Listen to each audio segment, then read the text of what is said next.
তিথির ওড়না ধরে টান দিচ্ছিল সিয়াম। বারবার ওড়না ঠিক করে মাথা নিচু করে হেঁটে গেছে তিথি। কেউ কিছু বলছে না তাদের। সিয়াম তার বন্ধুদের সাথে রোজই বিভিন্ন উপায়ে মেয়েদের ইপটিজিং করে। এ শহরের মানুষগুলো সামনে ঘটে যাওয়া অপরাধ দেখে মজা লুটবে, প্রতিবাদী হয়ে উঠবে না কখনো। তারা তখনই জ্বলে উঠবে যখন নিজের সাথে অন্যায় অবিচার হবে। তখন চিৎকার দিয়ে বলবে, এ শহরের মানুষগুলো বড্ড বেঈমান, স্বার্থপর। তখন সে ভুলে যাবে নিজের চোখের সামনে ঘটে যাওয়া সহস্র অপরাধ। এটাই তো এ শহরের নিয়ম, কম্পেয়ার করে চলছে এ সমাজ। তিথি কান্না করতে করতে ভার্সিটির গেট দিয়ে ঢুকছে, বেখিয়ালে মাথা নিচু করে। এমনটা রোজ হয় না ওর সাথে। সাইমা এগিয়ে আসছে তিথির দিকে। এই কি হয়েছে তোর? কান্না করছিস কেন? রাস্তায় রাস্তায়। কথা বলতে পারছিল না তিথি, বেজে যাচ্ছিল ওখানেই। রাস্তায় কি হয়েছে বল। আবার বলল সাইমা। মন্ত্রীর ছেলে সিয়াম আমার ওড়না ধরে টান দিচ্ছিল। বলেই কান্না করে দেয় তিথি। সাইমা তিথিকে সান্ত্বনা দিতে গিয়ে ওকে বুকে টেনে নেয়। দেখ বোন, ওদের মতো পশুদের কাজ তো এটাই। ওদের মা বোনদের সাথেও এমন করে ওরা। তুই কান্দিস না, সব ঠিক হয়ে যাবে। নাক মুখ লাল হয়ে গেছে কাঁদতে কাঁদতে। টিস্যু দিয়ে মুছতে মুছতে বলল তিথি। আমি ভার্সিটি চেঞ্জ করব, এমন বকাটে ছেলেদের মাঝে থাকতে পারবো না। ভার্সিটি চেঞ্জ করবি কেন পাগল? আমি থাকতে পারবো না ওদের মাঝে। আরে শোন, তুই এদের ভয়ে ভার্সিটি চেঞ্জ করবি।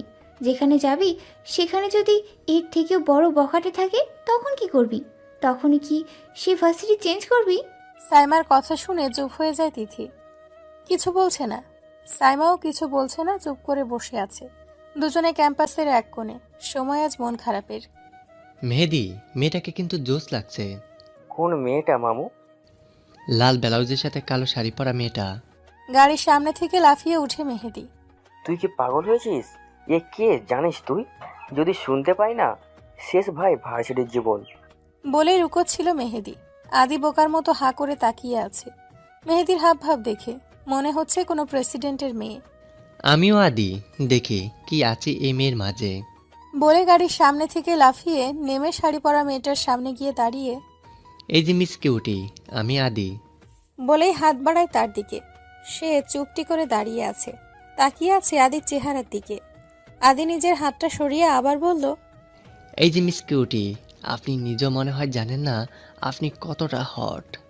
বলার সাথে সাথে আদির দুপায়ের মাঝে ব্যথা অনুভব করে। চেপে ধরে বসে পড়ে আদি। নিঃশ্বাস আটকে আসছিল, পুরো শরীর থমকে গেছে। তখন মেয়েটা বলল, হট জিনিসের থেকে সবসময় দূরত্ব বজায় রেখে চলতে হয়। না জানি কখন হাত পুড়ে যায়। ধন্যবাদ ভাইয়া আপনার প্রশংসার জন্য। বলেই চলে যায় মেয়েটা। মেহেদি আদির সামনে এসে পেট ধরে হাসতে পারছে না, মাটিতে গড়াগড়ি করে হাসছে। মন চাইছে আদির অবস্থা দেখে ভাই রাখ তোর হাসি। বলেই চুপ হয়ে যায় আদি। নেহারিকা, সবাই নেহা বলে ডাকে তাকে। 6 মাস দেশের বাইরে ছিল, তাই তোর কাছে অপরিচিত। বেশ ডেঞ্জারাস মাল ভাই, সাবধানে থাকিস। বলেই মেহেদি আদির হাত ধরে টেনে তুলে। আদি মনে মনে বলে, সাবধানে চলবা মানে? এর সামনেও আসবো না আর। স্যার, আমার দেশলাই পাচ্ছি না। বলেই লাফিয়ে উঠে সামনের সিটে বসে থাকা ছেলেটা। পাগলের মতো বাবরি চুল, খোঁচা খোঁচা দাড়ি, শরীরে কোনো রকম শার্ট প্যান্ট আছে, দেখতে পাগলের মতো লাগছে। এই, তোমাকে ভার্সিটিতে আসতে কে বলে শুনি একটু? রেগে গিয়ে বলে, স্যার। স্যার, আমার দেশলাই।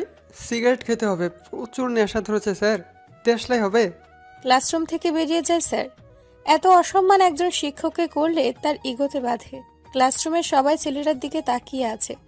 প্রায় মাস হলো এখানে আসার।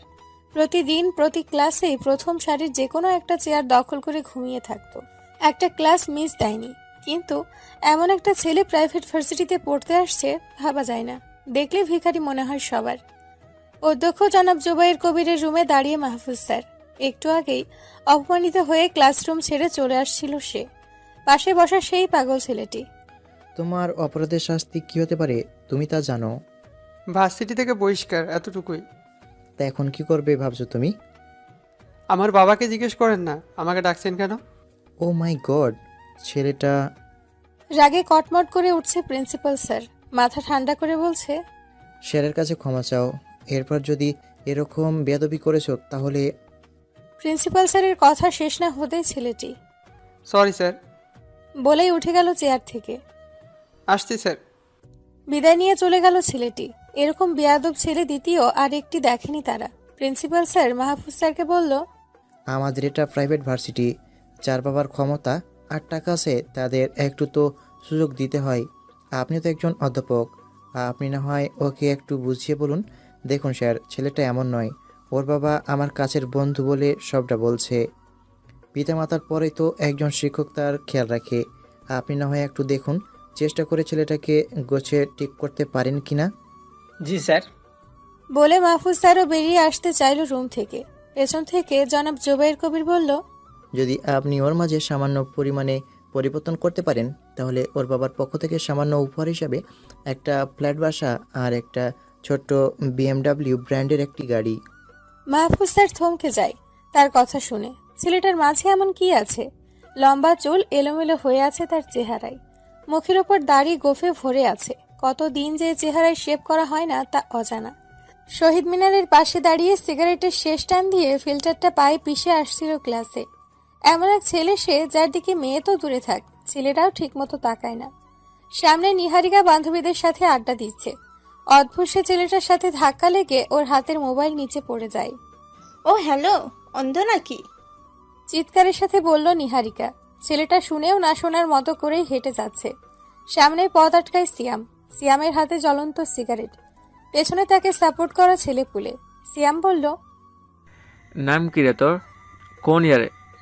চুপ হয়ে আছে ছেলেটা। বারবার জিজ্ঞেস করে এখন বুকে ধাক্কা দিয়ে বলল সিয়াম।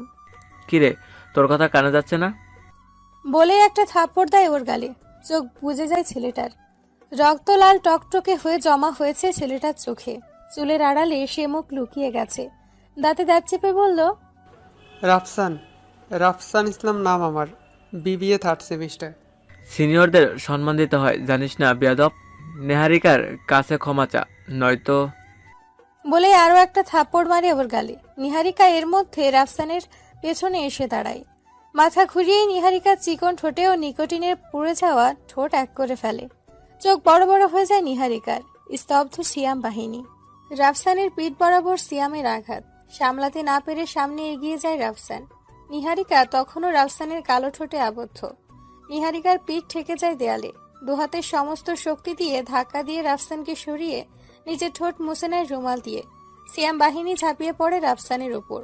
যে যেখান থেকে পারছে আঘাত করছে রাফসানের দেহে। কিছুক্ষণ আঘাত করে তারা চলে যায় সেখান থেকে। ঠোঁট ফেটে রক্ত বের হচ্ছে রাফসানের। ডান হাত দিয়ে ঠোঁটের কোনায় ঝরে যাওয়া রক্তটুকু মুছে তাকায় সামনের দিকে। অনেকেই তাকিয়ে আছে ওর দিকে। পাগলের মতো ছেলেটা পাবলিক সার্কাস দেখে যেমন করে ঠিক তেমন করে তাকিয়ে আছে। মাথা চুলকাতে চুলকাতে পকেটে হাত দিয়ে দেখে সিগারেট আছে কিনা। নেই একটাও। মাথায় সিগারেটের নেশা চেপেছে। মেহেদি আর আদি বসে বসে সিগারেট টানছে ভবন এরিয়ার বাহিরে। রাফসানের চোখ এড়ায়নি সেটা। বসা থেকে উঠে দাঁড়িয়ে চলে যায় তাদের কাছে। ভাই সিগারেট হবে একটা? কথাটা বলে মাথা চুলকাচ্ছে রাফসান। আদি ভেবাচাকা খেয়ে তাকিয়ে আছে ছেলেটার দিকে। এর আগে কখনো দেখেনি তারা। আদি মনে মনে ভাবে জুনিয়র হবে, তাই জিজ্ঞেস করে, কত সেমিস্টার? ভাই 3য় সেমিস্টারে। স্বস্তির নিঃশ্বাস ফেলে আদি। সেম ব্যাচ, মনে হয় অন্য ডিপার্টমেন্টের। তা আগে কখনো দেখিনি যে এই ক্যাম্পাসে। মাসখানেক হলো এসেছি ক্যাম্পাসে। হেই, আমি মেহেদি আর ও আদি, সেম ব্যাচ। বলেই হাত বাড়িয়ে দেয় মেহেদি। ভদ্রভাবে রাফসানও তার হাত বাড়িয়ে দিয়ে বলে, আমি রাফসান। বলেই পাশে বসে তাদের। সিগারেট দে একটা। এবার মেহেদি স্তব্ধ হয়ে যায়। মাত্র দেখা হলো আর এক্ষুনি তুইতুকারি করছে। তুমি তো ভাই আজব জিনিস। একটু আগে তো সিয়ামের হাতে উত্তম মধ্যম খেয়ে আসলে, আর এখন এমন স্বাভাবিক কেমন করে? মেহেদি কথাটা বলে পকেট থেকে ডার্বি ব্র্যান্ডের একটা সিগারেট বের করে দেয়। রাফসান কোনো কথা না বলেই আগুন জ্বালায় সেটাতে। স্বাদ নেই, কেমন যেন ভ্যাবসা ভ্যাবসা লাগে। কিন্তু কিছুই বলল না রাফসান। আপাতত এটুকু দিয়েই চালাতে হবে। কোনো ক্লাস নেই আজ। ক্লাস থাকলেও হয়তো ক্লাসরুমের টেবিলের সাথে মাথা ঠেকিয়ে ঘুম ছাড়া আর কিছুই হতো না রাফসানের। ভার্সিটির প্রধান গেট থেকে বেরিয়ে হাঁটতে শুরু করে সে। পেছন থেকে কারো ডাক শুনে সেদিকে তাকায় রাফসান। মাহফুজ স্যার। এই রাফসান, দাঁড়াও। জি স্যার। কোথায় যাচ্ছ তুমি? বাসায় স্যার। গাড়ি নেই তোমার? আছে স্যার। তাহলে হেঁটে যাচ্ছ কেন? সৃষ্টিকর্তা আমাদের শরীরে দুটো পা দিয়েছেন, যা দামি গাড়িতে চড়ার চাইতেও বেশ আরামদায়ক। আমি তা দিয়ে চলাচল করি। কষ্ট হয় না তোমার? স্মৃতিতে ডুবে যাওয়া নৌকার মাঝি আমি স্যার। কষ্ট কি জিনিস জানিনি আজও। এত গম্ভীর কেন তুমি? হেসেই থমকে যায় রাফসান। চোখের কোণে ছলছল জল জমেছে। মাহফুজ স্যার বুঝতে পারে তার জীবনের অধিকাংশ কষ্টেই অতিবাহিত হয়েছে। মাহফুজ স্যার বললেন, সিগারেট খাবে? মাথা নিচু করে আছে রাফসান। বখাটে হলেও স্যার মানুষের সামনে সিগারেট খাওয়া ঠিক হবে না। তখনকার কথা মনে হতেই আরও লজ্জাবোধ করছে সে। স্যারের সাথে বেয়াদবি করা ঠিক হয়নি। মাথা তুলে রাফসান বলল, সরি স্যার, ক্লাসরুমের ঘটনার জন্য। আমি তখন অন্য স্থানে ছিলাম। ইটস ওকে ইয়াংম্যান, এই সময় একটু আধটু হয়। সিগারেট নিতে পারো বন্ধু হিসাবে। এখন ক্লাসে কিংবা ভার্সিটির ভেতরে নেই যে স্যারা ভাববে। বন্ধু ভাবতে পারো। মাহফুজ স্যারের কথা শেষ না হতেই তার হাতের সিগারেটটা টান দিয়ে নিয়েই বলে, আরে ইয়ার, কি যে বলবো, এমন পরিস্থিতিতে আছি বলার বাহিরে। সিগারেটের ধোয়া আর কাজ হয় না, গাঁজা লাগবো, পারবি না এতে? বলেই রাফসান মাহফুজ স্যারের কাঁধে হাত রাখে। ভয়ে হাঁটু কাঁপতে শুরু করে মাহফুজ স্যারের। ছেলেটা নিশ্চয়ই পাগল হয়েছে। মনে মনে বলেই রাফসানের হাতটা সরিয়ে পেছন ফিরে এক দৌড়। কে দেখে মাহফুজ স্যারকে। রাফসান হাসছে মন খুলে। সামান্য এতটুকুতেই ভয়ে পালিয়েছে স্যার, অথচ আমার সাথে বন্ধুত্ব করতে এসেছিল। বাসায় এসে নিজের ময়লা জামাকাপড় খুলে আয়নার সামনে দাঁড়ায় সে। বুকের ওপর একটা বুলেটের আঘাত, ধারালো তলোয়ারের আঘাত বুকের বাপাসটাই। এক গভীর ক্ষত সাদা শার্টের আড়াল করে মুহূর্তেই সে ক্ষত। বাবরি চুলগুলো এলোমেলো হয়ে আছে, দাড়ি গোপ জট বেঁধেছে প্রায়। ফ্যানের বাতাসে কাজ হয় না। ছাদে চলে যায় সে। উত্তপ্ত রোদের মাঝে শীতল বাতাসে শুয়ে থাকে সে। উত্তপ্ত ছাদের ঝলসানো গরম পিঠের চামড়া পুড়িয়ে ফেলছে। তাতে তার কিছুই মনে হচ্ছে না। এ তো রোজকার কাজ, অভ্যেসে পরিণত হয়েছে। বস, রাফোর কোনো খোঁজ মিলেনি আজও। আর এদিকে ব্ল্যাক ড্রাগন তাদের প্রধান অস্ত্রটাকে হারিয়ে বেসামাল হয়ে উঠেছে ক্রমশই। চেয়ার ছেড়ে উঠে দাঁড়িয়ে পড়ে আবির, নাইট বাজারের প্রধান গ্যাংস্টার। গত 17 বছর ধরে ব্ল্যাক ড্রাগনকে মুছে ফেলার স্বপ্ন দেখে, কিন্তু স্বপ্ন যে স্বপ্নই থেকে যায় সেটা তাকে কে বোঝাবে।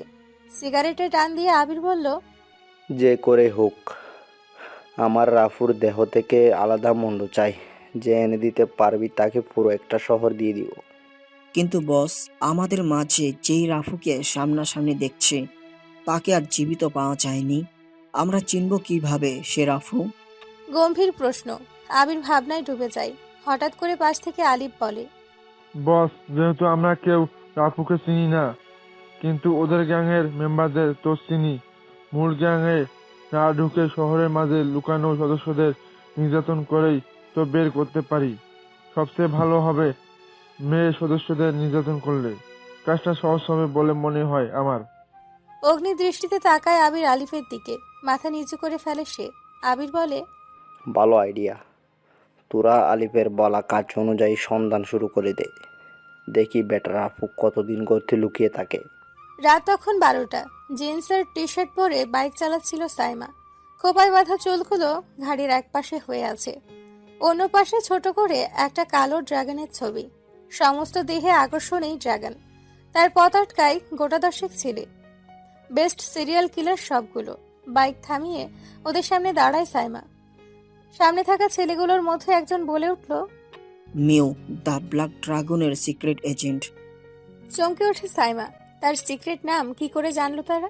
পেছন ফিরে দৌড়ে পালানোর জায়গা নেই, ঘেরাও করে ফেলেছে তারা। তবুও সে পালানোর বৃথা চেষ্টা করে। বৃথা হয়ে পড়ে আছে পিচঢালা রাস্তায়। গাল ফেটে রক্ত ঝরছে, ঠোঁটের পাশ বেয়ে বেয়ে চলছে রক্তের স্রোত। হেলমেটটা পড়ে আছে রাস্তার এক পাশে। এমন সময় ওদের মধ্যে দুজন ওর দুহাত ধরে আছে, আর একজন বুকে কাপড় টেনে ছিঁড়ে ফেলার চেষ্টা করছে।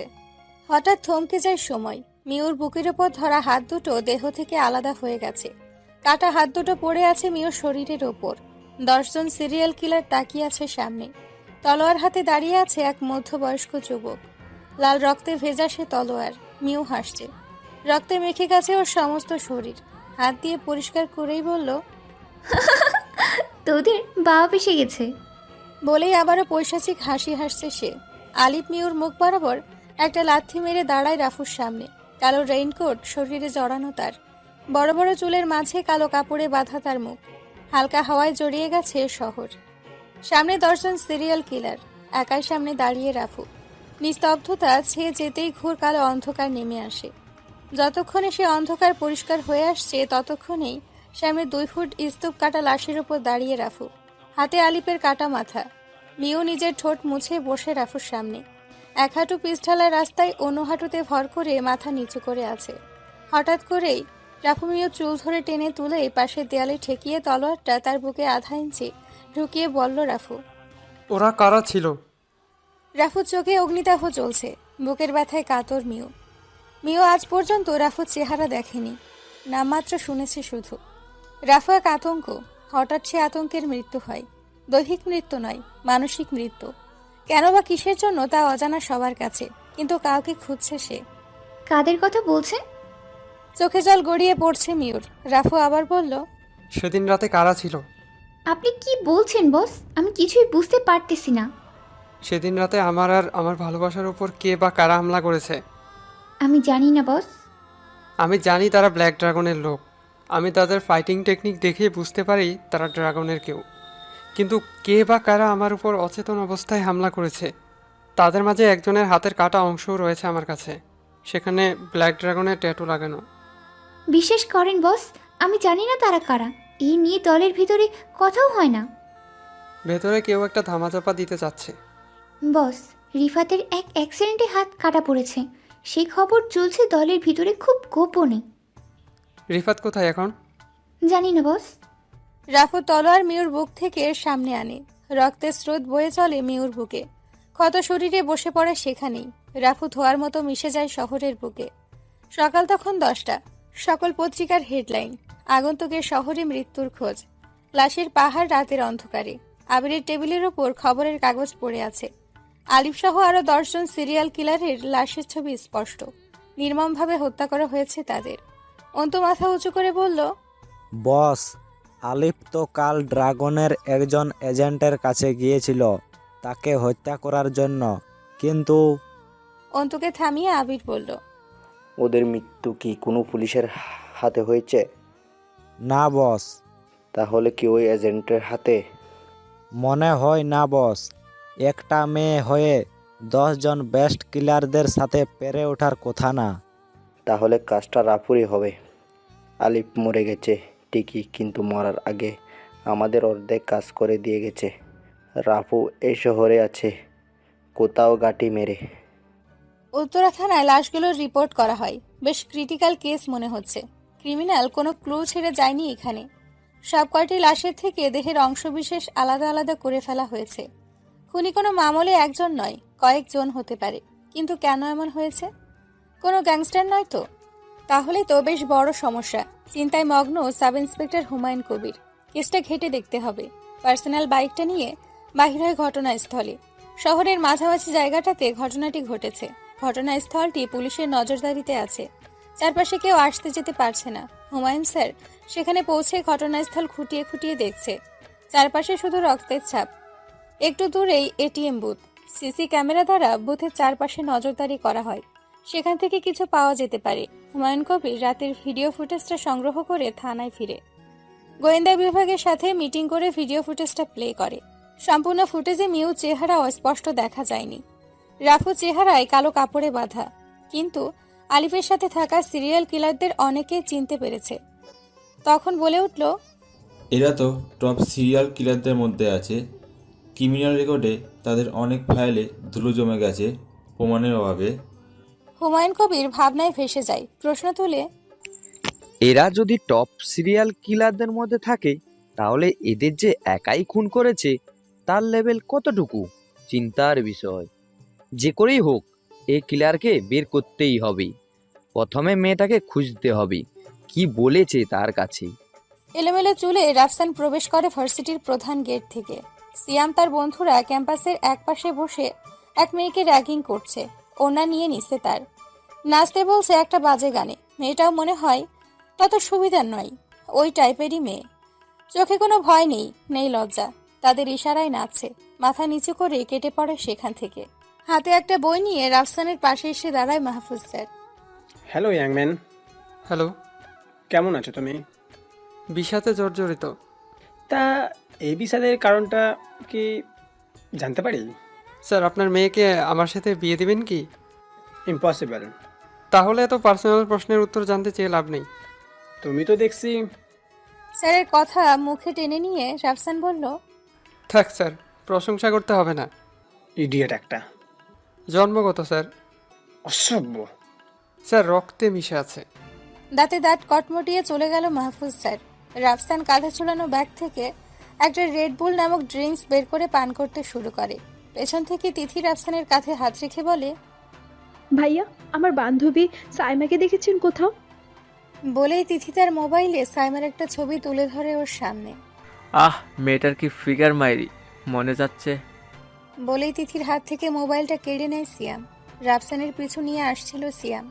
তিথির মোবাইলে সাইমার ছবি দেখে মন্তব্যটা করে সে। ভাই, কাজটা ঠিক হচ্ছে না। নিচু স্বরে কথাটা বলল রাফসান। সিয়াম চাইছিল রাফসান কিছু বলুক। ঠিক তখনই সিয়াম রাফসানের শার্টের কলার ধরে বলল, আমি যাই করি তাতে তোর কি রে? বলেই ধাক্কা দিচ্ছে রাফসানকে। ভাই, আপনার ঘরেও তো মা বোন আছে, মেয়ে জাতিকে সম্মান দেন ভাই। শালা, তোর কত বড় কলিজা, আমাকে জ্ঞান দিতে আসিস?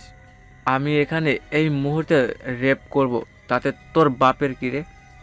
কথাটা শেষ না হতেই চোখে ঝাপসা দেখতে শুরু করে সিয়াম। ঠোঁট কেটে গেছে ওর।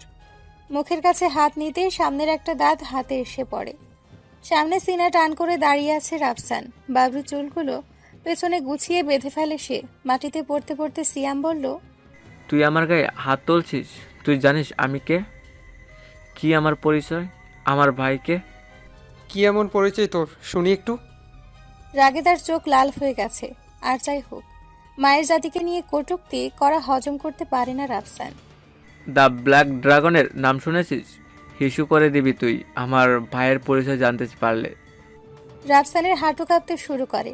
আমতা আমতা করে বলল সে, আপনার ভাই কি গ্যাংস্টার? রিফাত। আর কিছু বলল না সিয়াম। সিয়ামের বাহিনী সিয়ামকে তুলে রাফসানের পেটে দুটো লাথি মারে সিয়াম। আমার উপর হাত তোলা হয় তাই না? বলেই ওর হাতে দুটো আঘাত করে আয়রন রড দিয়ে। মনের তৃপ্তি নিয়ে চলে যায় সিয়াম। এ অত্যাচার হজম করে চলে আসতে চাইছে রাফসান। পেছন থেকে তিথি বলল, কি দরকার ছিল ওদের সাথে ঝামেলা জড়ানো? আমি জানতাম না ওর ভাই এত বড় গ্যাংস্টার। এখন জেনেছেন তো? হ্যাঁ। কোন ডিপার্টমেন্ট? ম্যানেজমেন্টে আছি, 3য় সেমিস্টার। আমি তিথি, মার্কেটিংয়ে, সেম বেস। ও গুড। ভার্সিটিতে নতুন নাকি? এর আগে কখনো দেখিনি যে। হ্যাঁ, মাত্র 1 মাস হলো এসেছি। চলো কোথাও বসি। দুঃখিত, আমার ক্লাস আছে। বলেই চলে যায়। রাফসান আনমনে থাকে সব সময়। কখন কি করে তা নিজেও বুঝতে পারে না। রাফসানের বাবা এই শহরের ওয়ান্টেড ক্রিমিনাল, ব্ল্যাক ড্রাগনের সৃষ্টিকারী। সে এসব থেকে দূরে দূরেই চলছে। রাফসানের এসব ভালো লাগে না। পিতার মুখ দেখছে না কতদিন হলো। হাসপাতাল থেকে ফোন আসে তিথির কাছে। সাইমা ফোন করেছে। ওই হারামি, কোথায় তুই? আমি তোকে কতবার ফোন করেছি, বন্ধ বলেছে। ফোনটা রিসিভ করে কথাগুলো বলল তিথি। নরম কণ্ঠে জবাব দিল সাইমা। দেখ বোন, রাতে সামান্য অ্যাক্সিডেন্ট হয়েছিল, ব্যথা পেয়েছি, তাই হাসপাতালে ভর্তি আছি। কোন হাসপাতালে? বল, আসছি। সাইমা ঠিকানা বলতেই ফোন রেখে তিথি দ্রুত চলছে তার কাছে। রাফসানকে আজ অন্যরকম লাগছে। চুলগুলো পেছনে গোছানো, দাড়িতে জট বাঁধার মতোই সোজা হয়ে আছে। কালো ঠোঁট অন্যরকম। মাহফুজ স্যারের ক্লাস আজ। লাস্ট বেঞ্চে বসে আছে রাফসান। মোবাইলে গেম খেলছে। গেমের ডিসকাউ ডিসকাউ শব্দে বিরক্ত হচ্ছে পুরো ক্লাস। বিরক্ত হয়ে মাহফুজ স্যার বলল, এই হ্যালো, ক্লাস ভালো না লাগলে বের হয়ে যাও আমার ক্লাস থেকে। তুই আর তোর বোরিং ক্লাস তুই কর। মনে মনে বলতে বলতে বের হচ্ছিল রাফসান। কি যেন বুদ্ধি করে বলল, স্যার, আপনার এই বোরিং ক্লাসের চাইতে আদ্রিতা ম্যামের ক্লাস ভালো লাগে। বলেই রাফসান হাঁটা দেয় মাঠের দিকে। পেছনে স্যার বলছিল, এই ছেলে, এই কি বললে তুমি? রাফসান পেছন ফিরে তাকায় না, মুচকি হাসি হাসছে। তার কাছে এগুলো ভালোই লাগে। সময় যাবে এভাবেই। হুমায়ুন কবির, সে লাশের পোস্টমর্টেম রিপোর্ট নিয়ে খাটছে। কিছু মিলছে না। কিছু তথ্য সংগ্রহ করে তারা। জানতে পারে নাইট বাজারের গ্যাংয়ের লোক ছিল মৃত ব্যক্তিরা। কে মেরেছে তাও অজানা। পুলিশ তার কাজ চালিয়ে যাচ্ছে। সাইমা হাসপাতালে, বুকের ক্ষত স্থানে ব্যান্ডেজ করে বসে আছে। তিথি পৌঁছতেই বলল সাইমা। তিথি, রাফু তো রিফাতকে পাগলের মতো খুঁজছে। হঠাৎ থমকে যায় তিথি, রাফু নামটা শুনেই। গ্যাংয়ের হয়ে কাজ করেছে বহু বছর হয়ে গেল, কখনো এ চেহারাটা দেখেনি, শুধু শুনেছে এর নজর যার দিকে যায় তার মৃত্যু ভয় হৃৎপিণ্ডে কাঁপন ধরে। তুই আর কি জানিস? গম্ভীর হয়ে কথাটা বলে তিথি। দেখেছিস ওকে? না দেখিনি, অন্ধকার ছিল। রাফু গ্যাং ছাড়েনি, ওকে হত্যা করার চেষ্টা হয়েছিল। কি বলছিস এগুলো? হ্যাঁ সত্যি বলছি, রাফু নিজ মুখে বলল। আমি রিফাতের খোঁজ পেয়েছি, হয়তো সাইমা। কি বলিস? হ্যাঁ, যাকে খোঁজার জন্য ভার্সিটিতে জয়েন করেছি সে সিয়াম ছিল, রিফাতের ছোট ভাই। আজ ভার্সিটিতে এক গ্যাঞ্জামের সময় সিয়াম সত্যিটা বলে ফেলে সবার সামনে। ও শিট, সিয়াম কোথায় আছে এখন? ভার্সিটির কাছে। চল তাড়াতাড়ি। কোথায় যাব? ভার্সিটি। সিয়ামের ওপর বিপদ আছে নিশ্চয়ই, আর তাছাড়া বস বলেছে রিফাতের খোঁজ যেন কেউ কিছুতেই না জানতে পারে, বিশেষ করে রাফু। রাফুর মাথা ঠিক নেই, আত পাগলা হয়ে ঘুরছে, কখন কি করে বসে কেউ টেরও পাবে না। তাই গতকাল রাতে যখন আমার কাছে জিজ্ঞেস করেছিল তখন মন গড়া ইতিহাস বলে দিয়েছি।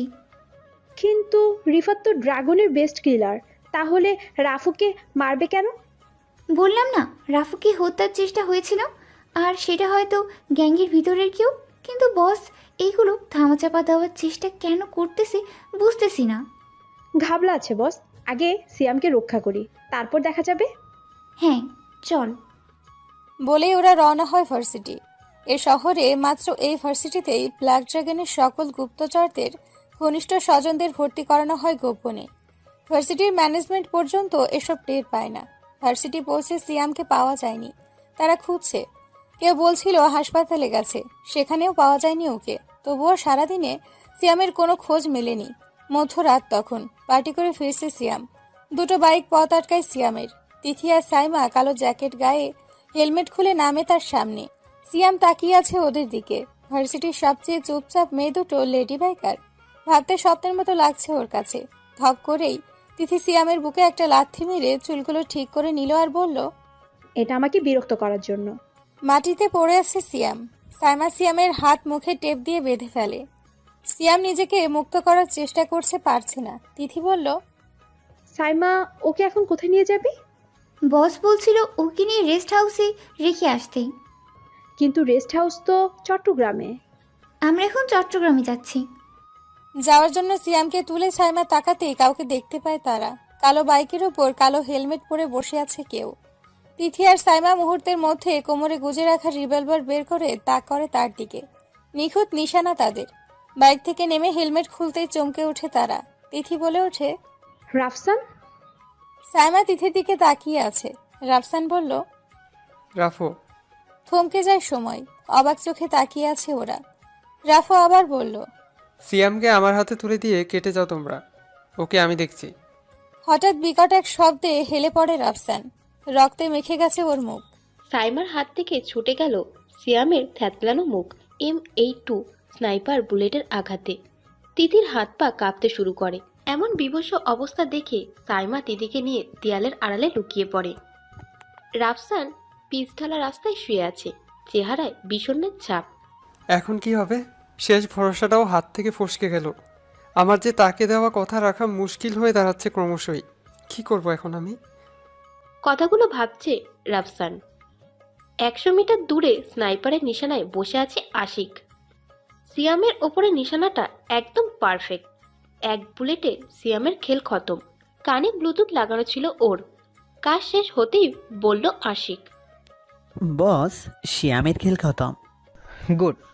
রাফু টের পেয়েছে কি এটা তোর কাজ? না বস, রাফু টের পাবে কিভাবে? স্নাইপার শট ছিল 1000 মিটার থেকে। ওর টের পাওয়ার আগে ওখান থেকে নিরাপদ স্থানে চলে যা। তুই জানিস রাফু টের পেলে কি হবে তোর? মৃত্যুর মুখে থেকেও তোর মৃত্যু হবে না, যন্ত্রণা দিতে দিতে মরবে। জি বস, কিন্তু বস একবার অর্ডার করেন, রাফুর খেল খতম করে দিই। আমার নিশানা ওর মাথায় তাক করা। ঘাবড়ে যায় ফোনের ওপাশে থাকা মানুষটি। হিংস্র পশুর মতো চিৎকার করে বলে, তোর মাথা খারাপ? ওর মৃত্যু হলে মনে করছিস তুই আমি বেঁচে যাব? এক্ষুনি ওখান থেকে বেরিয়ে পড়। আশিক বুঝতে পারেনি কেন এতটা ঘাবড়ে গেছে ওর বস। নরম কণ্ঠে উত্তর দিল, জি বস, বেরিয়ে আসছি। বলেই আশিক স্নাইপার গুছিয়ে ওখান থেকে চলে যায়। রাফসান চারদিকে তাকাচ্ছে। কার কাজ হতে পারে তার উপরে হামলা করানোর? কিন্তু আর কোনো বুলেট আসে না তেড়ে, বুক চিরে বের হচ্ছে না আর কোনো। সাইমা দেওয়ালের আড়াল থেকে বেরিয়ে পড়ল। বস, কি ছিল এটা? কার সাথে শত্রুতা থাকতে পারে সিয়ামের? আনমনে ভেবে রাফসান বলল, তোমরা যেমন ওকে নিরাপত্তা দেওয়ার জন্য এসেছো, ঠিক তেমনই অন্য কেউ শিয়ালের মতো ফাঁদ পেতে রেখেছিল। ওদের ধারণা রাফু হেরে গেছে, ভেঙে গেছে রাফুর মনোবল। কিন্তু বস, ওরা কারা? হয়তো রিফাত। কিন্তু রিফাত তো সিয়ামের ভাই। সিয়ামকে কেন মারবে ও? নিজেকে বাঁচাতে মানুষ কত কিছুই না করে। নিজের গর্ভধারিণী মাকেও হত্যা করে মানুষ, আর এ তো তুচ্ছ ভাই। মানুষ এমন? কিন্তু বস, আপনি তো রিফাতের নাগাল থেকে দূরে সরে গেলেন, শেষ আশাটুকুও হারালেন। যেখানে শেষ দেখায় সেখানে শেষ হয় না, শেষ থেকেও কখনো শুরু হয়। বস, কি করবেন এখন? তোমরা বাসায় যাও, আমার মিশন আমি নিজেই শেষ করব। বলেই রাফু চলে যাচ্ছিল সেখান থেকে। হঠাৎ হামলা হয় ওদের ওপর। আবিরের দলবল সামনে থেকে ধেয়ে গুলি করতে করতে আসে। সাইমা তিথি আবারও দেয়ালের পেছনে নিজের দেহ লুকিয়ে ফেলে। রাফুর ডান কাঁধে একটা বুলেট ছিদ্র করে ঢুকে যায়, লুটিয়ে পড়ে মাটিতে। অন্ধকারে ধোঁয়াশা নামে রাফুর চোখে। ঝাপসার চোখে হৃদয় লুকানো সে চেহারা ভাসছে। মিমের অস্তিত্ব দাঁড়িয়ে আছে সামনে, চোখ বুজে আসছে রাফুর। আবিরের দলবল ঘিরে আছে রাফুকে। তাদের মধ্যে একজন জাকির আবিরের কাছে ফোন করে বলল, বস, রাফুর খেলা শেষ, সামনে ঘায়েল অবস্থায় পড়ে আছে। চিৎকার করে উঠল আবির। ঘায়েল না, একদম শেষ করে ফেল, একদম শেষ। কথাটা শেষ না হতেই জাকিরের সামনে ওর সাথীর দলবল সবার মাথা থেতলে যাচ্ছে। হইচই বেঁধে গেল তাদের মধ্যে। লুকানোর জায়গা খুঁজে পাচ্ছে না। যেখানে যায় সেখান থেকেই বুলেট ছুঁড়ে এসে বুক চির হয়ে বের হয়ে যাচ্ছে। জাকিরের মাথার উপরে তাকিয়ে দেখে বিল্ডিং এর চারপাশে স্নাইপারের হাতে দাঁড়িয়ে আছে আব্দুল্লাহ, মুশফিক, হাসান, রিয়াজ, আরো অনেকেই। শো শো করে চারপাশে 4-5টা কালো গাড়ি এসে থামে। জাকির নিজের হাতের অস্ত্র ফেলে দিয়ে হাঁটু গেড়ে বসে পড়ে। হাত দুটো পেছনে ঘাড়ে রেখে রাফু পড়ে আছে পিচঢালা রাস্তায়। রক্তস্রোত বয়ে চলেছে সেখান থেকে। দ্রুত দৌড়ে এসে বুকে জড়িয়ে নেয় শহীদ হাসান, রাফুর বাবা, ব্ল্যাক ড্রাগনের লিডার। রক্তে লাল হয়ে গেছে শহীদ হাসানের হাত, থরথর করে কাঁপছে। হারানোর ভয়, প্রিয় কাউকে হারানোর ভয়। ছায়া আচ্ছন্ন সে মায়াটি রাফুকে ডাকছে হাত বাড়িয়ে। নিঃশব্দে চোখ বুজে যায় তার। সমস্ত অন্ধকার জগতের খবর হয়ে যায় রাফুর মৃত্যুর সংবাদ। কিছু লোক মানছে রাফু মারা গেছে, কিছু লোক বলছে রাফু এমন এক ভয় যা অন্ধকার জগতে কখনোই হারাবে না। হঠাৎ একদিন হাজির হবে অন্ধকারে, শুশু করে দিবি তখন। অতি উল্লাস, মৃত্যুর পূর্বাভাস, আসবে একদিন। প্রায় 7 দিন পর আয়নার সামনে দাঁড়িয়ে চোখে কাজল দিচ্ছে সাইমা। কালো শাড়ির মাঝে উকি দিচ্ছে কালো তিলটা। শ্যামলা দেহের রং, মেয়েটার চোখ অদ্ভুত এক মায়া। কাজল দিচ্ছে চোখে। পাশের বেডে শুয়ে আছে রাফু। দুজন নার্স দেখাশোনা করছে তাকে। নিরাপত্তার জন্য সাইমা তার তিথির বাসায় রাখছে রাফুকে। ডান কাঁধে বুলেটের আঘাত করায় জ্ঞান হারিয়ে ফেলে তাৎক্ষণিক। মোটামুটি সুস্থ হয়ে আসছে রাফু। জাকিরকে খেয়ে খেয়ে শরীরে রক্ত যোগাচ্ছে। পশুটাকে হাজাম করতে হলেও তাকে একটু মোটা তাজা করতে হয়। তেমনই করছে জাকিরের সাথে, না হয় মেরে তৃপ্তি পাবে না রাফু। রাফুর মৃত্যুর সংবাদ শুনে স্তব্ধ হয়ে গেছে পুরো অন্ধকার জগৎ। আবিরের সন্দেহ হচ্ছে ব্ল্যাক ড্রাগনের পদক্ষেপের ওপর। একদম নিরাপদ। ঝড় আসার আগে যেমন স্তব্ধতা ছেয়ে যায়, তেমনি নিস্তব্ধতা ছেয়ে গেছে। আতঙ্কিত হয়ে আছে আবির। জাকির ব্ল্যাক ড্রাগনের হাতে বন্দী। কখন তারা কোন দিক থেকে হামলা বলবে সেই আতঙ্কে খাওয়া দাওয়া প্রায় ছেড়েই দিয়েছে। এমন হলে চলবে না। দলের শীর্ষ নেতাদের মিটিং করে সিদ্ধান্ত নিয়েছে হামলা করতে হবে ব্ল্যাক ড্রাগনের ওপরে। এই, সরে দাঁড়াও তোমরা, আমি দেখছি। বলেই নার্সের হাত সরিয়ে সাইমা হাতে স্যাভলন ভেজানো কাপড় নিয়ে রাফুর শুকনো ক্ষতর ওপরে মুছে দিচ্ছে আর বলছে, কেমন লাগছে এখন? দুর্বল লাগছে শরীর। একটু বিশ্রাম নিলে সব ঠিক হয়ে যাবে। সাইমা কথা বলছিল আর মুছে দিচ্ছিল ওর ক্ষতস্থান। চুলগুলো বারবার রাফুর বুকে আসছিল। বিরক্ত হচ্ছিল ও বারবার। দরজা ঠেলে রুমে আসে তিথি। হালকা ফর্সা দেহ, টপ আর স্টাইল গেঞ্জি পরে আছে। গলার কাছে থেকে হালকা নিচে বুকের ওপরে তিলটা নজর। রাফু হাঁ করে থাকে। শুকনো ঠোঁটে কতদিন বৃষ্টি নামেনি গোনার চেষ্টা করছিল রাফু। আধশোয়া হয়ে রাফু বলল, তোমাকে সুন্দর মানিয়েছে তিথি। Thank you boss. যত সব নষ্টামি। বলেই মুখ ভেঙে চলে গেল সাইমা। কথাটা আসতে বললেও রাফুর কান পর্যন্ত পৌঁছায়। কিছু বলেনি রাফু। সাইমা চলে যাবার পর বলল রাফু, কি করছো এখন? কিছু না বস, এই তো আপনার সেবায় নিয়োজিত। আমার সেবা তো নার্স করতেছে। না মানে ওই আর কি, দেখাশোনা করি। কোথায় দেখাশোনা করো দেখি? বস কি যে বলেন না, দেখাশোনা কিভাবে করে তা কি দেখানো যায়? কেন দেখানো যাবে না? দেখার এতই যখন শখ, দেখিয়ে দিচ্ছি। বলেই ফিটিং গেঞ্জিটা ওপরে উঠিয়ে পেছন থেকে CZ75 SP01 মডেলের পিস্তলটা রাফুর দিকে তাক করে রাফু বলে উঠল, হেই, CP75 মাই ফেভারিট ওয়ান। টিগার টিপতেই ধাই ধাই করে দুটো শব্দ। নিস্তব্ধ চারিদিক। মুচকি হাসি দিয়ে বলে তিথি, এখন দেখাশোনা করি। তিথি নরম কোমরে হাত দিয়ে বুকের ওপর নিয়ে নেয় রাফু। হাত বাড়িয়ে এলোমেলো চুলগুলো কানের পাশে গুজে দিয়ে বলে, এতটা হিংস্রতা কোমলমতি মেয়েদের হাতে মানায় না। হিংস্র কারো সাথে থাকলে নিজেকে একটু কঠোর বানাতে হয় মিস্টার রাফু। কিভাবে হিংস্র মনে হলো? এত কাছ থেকে দুটো বুলেটের শব্দ চোখের পলক পড়েনি যার। তোকে হিংস্র বলবো না তো কি বলবো? এই বুকে আর কত বুলেটের আঘাত সহ্য করবে বলতে পারো? দুবার মৃত্যুর মুখ থেকে ফিরে এসেছি। এখন মৃত্যুকে ভয় হয় না যতটা ভয় হয় আপন মানুষগুলোকে হারিয়ে। বলেই ক্লান্তি নিঃশ্বাস ফেলে রাফু। গভীর ক্ষত সৃষ্টি যে হৃদয়ে, তা বহন করছে কাউকে না জানিয়ে। তিথি মেয়েটার শরীরে ঠিক তার মতোই সুবাস। মুখটা তার কানের পাশে নিয়ে মন ভরে নিঃশ্বাস ভেতরে নিতেই চিরে উঠে বুকের মাঝে। দুহাত দিয়ে ধাক্কা দিয়ে কিছুটা দূরে সরিয়ে দেয় তিথিকে। বুকটা জ্বলছে রাফুর, দাও দাও করে। চোখের কোণে জল জমেছে, নরম ঠোঁট থরথর করে কাঁপছে। মুহূর্তে নিঃশ্বাস আটকে গেছে ভেতরে। দাও দাও করে জ্বলছে কিছু, ধুকধুক করে শব্দ হচ্ছে ভেতরে। তিথির ঠোঁট রাফুর বিষাক্ত ঠোঁটে একাকার। সমস্ত শরীর রিল্যাক্স মুডে চলে আসছে আস্তে আস্তে। নিজেকে মুক্ত করে বিছানা ছিঁড়ে উঠে যায় তিথি। রাফু নিস্তব্ধ। সিগারেট আছে তিথি? না বস। বাইরে থেকে আনতে পারবে? জি বস। একটা আকিস বিড়ি আর একটা ভেনসনের প্যাকেট। জি বস, আকিস বিড়ি। অবাক হওয়ার মতো হাঁ করে আছে তিথি। রাফসান বলল, দুনিয়াতে সব কিছুর স্বাদ একটু একটু নিতে হয়, তবে আকিস বিড়ি একটু বেশি স্পেশাল জানো? না বস। এটার নেশায় বুক ছিঁড়ে যায়, যা দামি ব্র্যান্ডে পাওয়া যায় না। কিন্তু বস। আমি কোনো কিন্তু খুঁজতে চাই না তিথি, আমার লাগবে এটা সমাপ্তি। তিথি আর কোনো কথা বলল না। চলে গেছে রাফুর রুম থেকে। নার্স দুটোকেও বাহির করে দেয় রাফু। দেহে জড়ানো নীল রঙের একটা কাপড়ের মতো কিছু, তা খুলে দাঁড়ায় আয়নার সামনে। বুকের ডান পাশে বড় একটা ক্ষত, ছুরির আঘাতে সে ক্ষতের সৃষ্টি। বুলেটের দাগটাও রয়েছে তার পাশে। বুকে হাত রেখে ভাবছে তার কথা।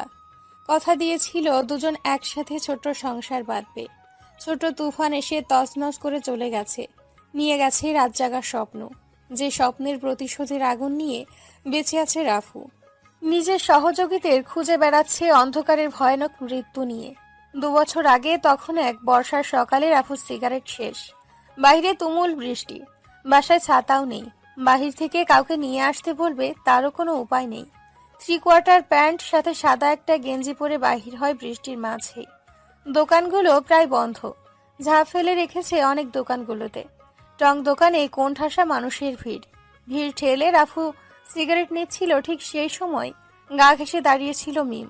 কাক ভেজা চুলের দুষ্টু কিছু চুল লেপ্টে আছে গালে। অবাক হয়ে তাকিয়ে আছে রাফু। টুপটুপ বৃষ্টি বাতাসে থমকে গেছে। চারপাশের মানুষগুলো স্তব্ধ। মিমের গালে লেপ্টে থাকা চুলগুলো হাত দিয়ে সরিয়ে দেওয়ার চেষ্টা করতে গাল সরিয়ে নেয় মিম। নাক হকচকিয়ে কেমন যেন করলো মিম।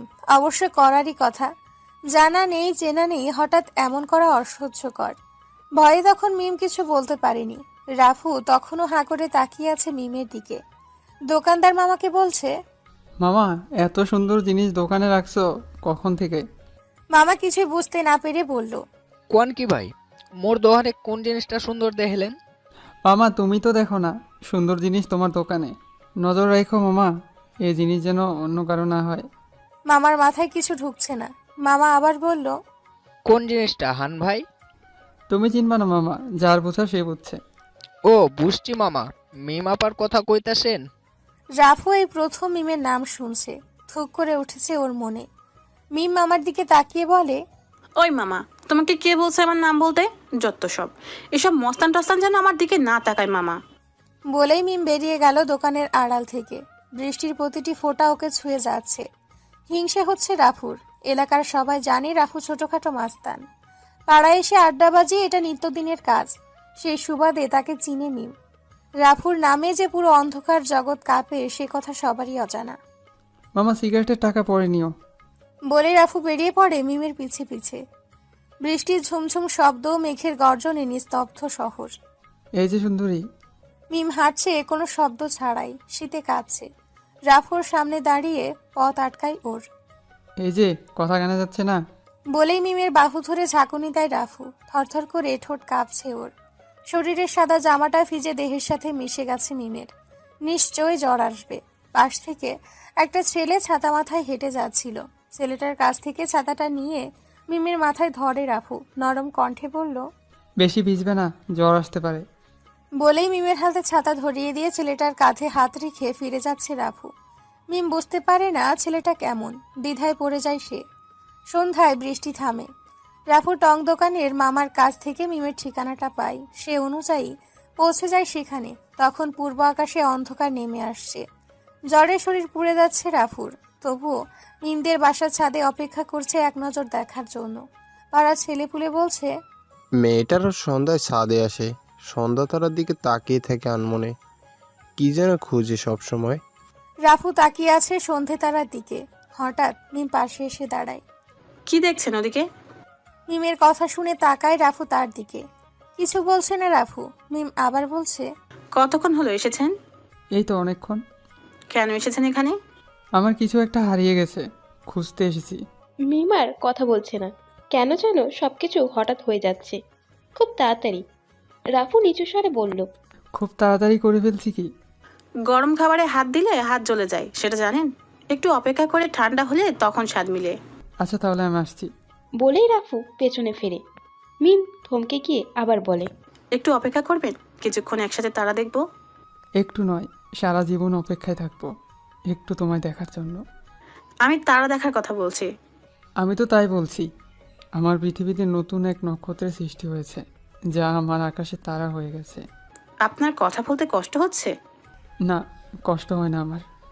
ঠিক তখনই মিম রাফুর কপালে হাত দেয়। পুড়ে যাচ্ছে হাত। জ্বর বেঁধেছে বেশ করে। মিমের সে কি অগ্নি দৃষ্টিতে তাকানো। রাফু ভয়ে তার ঠোঁট মিমের ঠোঁটে এক করে ফেলে। থমকে যায় সময়। গরমে পুড়ে যায় মিমের ঠোঁট। ঠক ঠক করে রুমের দরজায় টোকা দিচ্ছে তিথি। স্মৃতির বাহিরে বের হয়ে তিথির দিকে তাকিয়ে বলে রাফু, এনেছো? হ্যাঁ।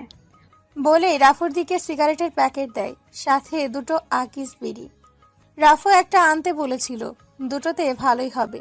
ছোট প্যান্ট পরা ছিল রাফুর, তার ওপরে জিন্স আর টি শার্ট পরে।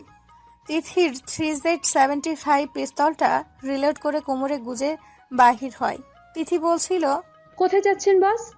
কাউকে উপরে পাঠাতে। আসবো বস? না, আমি একাই থাকবো। তিথি দ্বিতীয়বার কথা বলার সুযোগ পায়নি। বাহিরে গাড়ি দাঁড়িয়ে আছে। নিচে নেমে গাড়িতে উঠে বলল, সেক্টর 5-এ চলো। সেক্টর 5-এ জাকিরকে রাখা হয়েছে। জাকিরের মৃত্যুর সময় হয়ে এসেছে। দুর্বল লাগছে শরীর। তবুও এখন থেকেই শুরু, শেষটা কখন হয় রাফুর নিয়তি। তখনই অপরিচিত নাম্বার থেকে একটা ফোন আসে। রিসিভ করতেই শুনতে পায় রাফু, তোর মাল দুটো তো সেই জিনিস রাফু, বাসায় একা রেখে খুনের নেশায় বেড়াচ্ছিস? যা খুন করে আয়, আমি আয়েস করি একটু। আর শুনে রাখ, জাকিরকে শরীরে ছিটে পিটে অতক্ষণ না হলে তোর জিনিস দুটো শেষ। তিথির লাশ পাবি যদি জাকিরের কিছু হয়। আর সুন্দর ছয়মার লাশটাও না হয় পরেই নিস। আগে আমার কাছে কিছুদিন থাক। আচ্ছা শোন, তুই কে আমি জানি না, ওদের দুজনকে কিছু করবি না, এটা আমার ওয়ার্নিং। তুই জাকিরকে একদম সুস্থ মতোই পাবি। বলেই ফোন রেখে দেয় রাফু। টেনশনে চোখ বুঝে যাচ্ছে তার। মোবাইল বের করে আব্দুল্লাহকে ফোন করে রাফু। বস অসময়ে? কোথায় তুই এখন? উত্তেজিত কণ্ঠে রাফু কাঁপছে। দুর্বল শরীরে দুটি মেয়ের জীবন বন্দি এখনো ডিসিশনে। বস, আপনার কণ্ঠ কাঁপছে, কোনো সমস্যা? আধ ঘন্টার মধ্যে আমার 200 লোক চাই। স্নাইপার, AK-47 যা পারিস তা নিয়ে তৈরি থাক, আমি ফোন করব তোকে। আচ্ছা বস। বলেই ফোন রাখে আব্দুল্লাহ। রাফুর শরীরে ঝাঁকুনি দিচ্ছে বারবার। সেক্টর নাম্বার 5-এ এসে একটা বদ্ধ রুমে ঢুকে রাফু। কাঠের চেয়ারে বাঁধা জাকির। নিজের রাগ মেটাতে জাকিরের কাছে পৌঁছে মুখ বরাবর এক আঘাত। পেছনে ছিটকে পড়ে সে। ঠোঁট কেটে রক্ত ঝরছে। রাফু ওর হাত বেঁধে গলায় পিস্তল ঠেকিয়ে নিয়ে চলেছে অপরিচিত মানুষের পাঠানো ঠিকানায়। শহরের বাহিরে খোলা মাঠ, পাশে ছোট ছোট কয়েকটি পাহাড়ের মতো ময়লার স্তূপ। সেখানেই জাকিরকে নিয়ে আসতে বলল। রাফু কোনো রকম দেরি না করে সেখানে পৌঁছে যায়। হাতে গোনা 25 থেকে 35 জন বেস্ট কিলার চারপাশে অস্ত্র হাতে দাঁড়িয়ে আছে।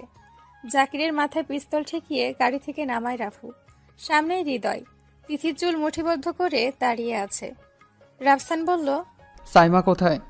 একজনের বদলে আরেকজনই যথেষ্ট। দ্বিতীয় জনের কাপড় খুলছিলাম, শাড়ির একটু বেশি ছিল তাই মেরে দিছি। বলেই পেছনের দিকে পিস্তল তাক করে সাইমার লাশ দেখায় হৃদয়। তিথির চোখে বৃষ্টি ঝরছে। রাফুর দৃষ্টি অন্ধ হয়েছে। সাইমার দিকে তাকাতে কষ্ট হচ্ছে ওর। জাকির সেই সুযোগে হাত খুলে রাফুর পিস্তলটা নিয়ে দূরে সরে আসে। সবাই হা হা করে হাসছে। রাফুর সন্দেহ ঠিকই ছিল। ওরা রাফুকে শহরের বাইরে কেন ডেকেছে? রাফু নামক আতঙ্কের থেকে মুক্তি পেতে। আনন্দে হাসছে তারা। তাদের জয় নিশ্চিত ভেবে নিয়েছে। হৃদয় বলে উঠল, কোনো শব্দ ছাড়াই। চুপ হয়ে আছে রাফু। ভেতরটা দুমড়ে মুচড়ে আসছে ওর। রাফু চোখ রাখতে পারে না সাইমার দিকে। অজান্তেই চোখে জল গড়িয়ে পড়ে। শরীরের শার্টটি খুলে সাইমার শরীর ঢেকে দেয় রাফু। রক্ত জমাট চোখে তাকায় হৃদয়ের দিকে। ও মা, ছেলে রাগ হচ্ছে বলে হো হো করে হাসে তারা। তিথির চুল ছেড়ে দিয়ে রাফুর দিকে পিস্তল ওঠায় হৃদয়। আলবিদা মেরি দোস্ত। চারদিকে বাতাস ভারী হচ্ছে। রাফুর চোখ নিচের দিকে তাকিয়ে আছে। শ্যামলা দেহে বাতাসে ধুলোকণা জমে যাচ্ছে। হালকা ঝড় সৃষ্টি হয়েছে মুহূর্তেই। চারদিকে বাতাসে অন্ধকার হয়ে আসছে। শো শো শব্দে ওরা চারদিকে তাকিয়ে দেখছে কি হচ্ছে এসব। মাথায় রুমাল বাঁধা, হাতে কোচ UMP মডেলের সাব মেশিন গান। পেছনে চোখ ধাঁধানো সৈন্যদল। চারপাশ থেকে ঘেরাও করে ফেলেছে হৃদয়কে। রাফুর দাঁতে দাঁত মিশিয়ে হাসি দেখে থমকে যায় হৃদয়। হৃদয়ের সাথে থাকা বেস্ট কিলাররা ইঁদুরের মতো পিছিয়ে গেছে। অস্ত্র ফেলে দিয়ে আত্মসমর্পণ করে রাফুর কাছে। নাক বরাবর ধাই করে এক ঘুষি। নিয়ন্ত্রণ না রাখতে পেরে মাটিতে পড়ে যায় হৃদয়। তিথি কান্না কণ্ঠে বলে ওঠে, রাফু, ও সাইমার মৃত্যু দেহের সাথে। আর কিছু বলতে পারেনি তিথি। হাওমা করে কাঁদতে থাকে। প্রাণপ্রিয় বান্ধবী ছিল সাইমা। তাদের আপন বলতে কেউই ছিল না। দুজন দুজনের সব কিছু ছিল। রাফুর ভাবতেও ঘৃণা ধরে গেছে সামনে পড়ে থাকা হৃদয়ের প্রতি। আব্দুল্লার হাত থেকে অস্ত্রটা নিয়ে রাফু তাক করে হৃদয়ের দিকে। হাত চোট করে জীবন ভিক্ষা চাচ্ছে হৃদয়। রাফুর অন্তরে এদের প্রতি মায়া নেই। ট্রিগার চাপ দিয়ে রেখে দিয়েছে রাফু। দেহ থেকে বিশেষ অঙ্গের অস্তিত্ব বিলীন হয়ে গেছে। মাঝে গর্তের সৃষ্টি। পেটের নাড়িভুড়ি বেরিয়ে আসছে। তীব্র রাগে 2 ম্যাগাজিন বুলেট আরও শেষ করে দেয়। শালা মানুষের মতোই রক্ত ওর। বলেই অস্ত্রটা আব্দুল্লার কাছে দিয়ে সাইমার শরীরে আরও কিছু কাপড় জড়িয়ে চলে যায় রাফু। আব্দুল্লাহ বাকি 40 জনকে গাড়িতে তুলে। 5টা গাড়ি বাহির থেকে বন্ধ করে আগুন জ্বালিয়ে দেয় সবগুলো গাড়িতে। শত্রুর ক্ষমা নেই ব্ল্যাক ড্রাগনে। কাঁচামাটির গন্ধ ভেসে আসছে মাত্র মাটি দেওয়া কবর থেকে। বাঁশের ঘেরা দিয়ে কবরটা ঘেরাও করে দিয়েছে। হাঁটু গেড়ে বসে আছে রাফু। পাশে আরেকটা কবর। চোখের জল ঝরছে রাফুর। হ্যাঁ, যে খুন করে তারও চোখে পানি ঝরে। পাশে এসে দাঁড়ায় তিথি। হাওমাও করে কাঁদছে রাফু।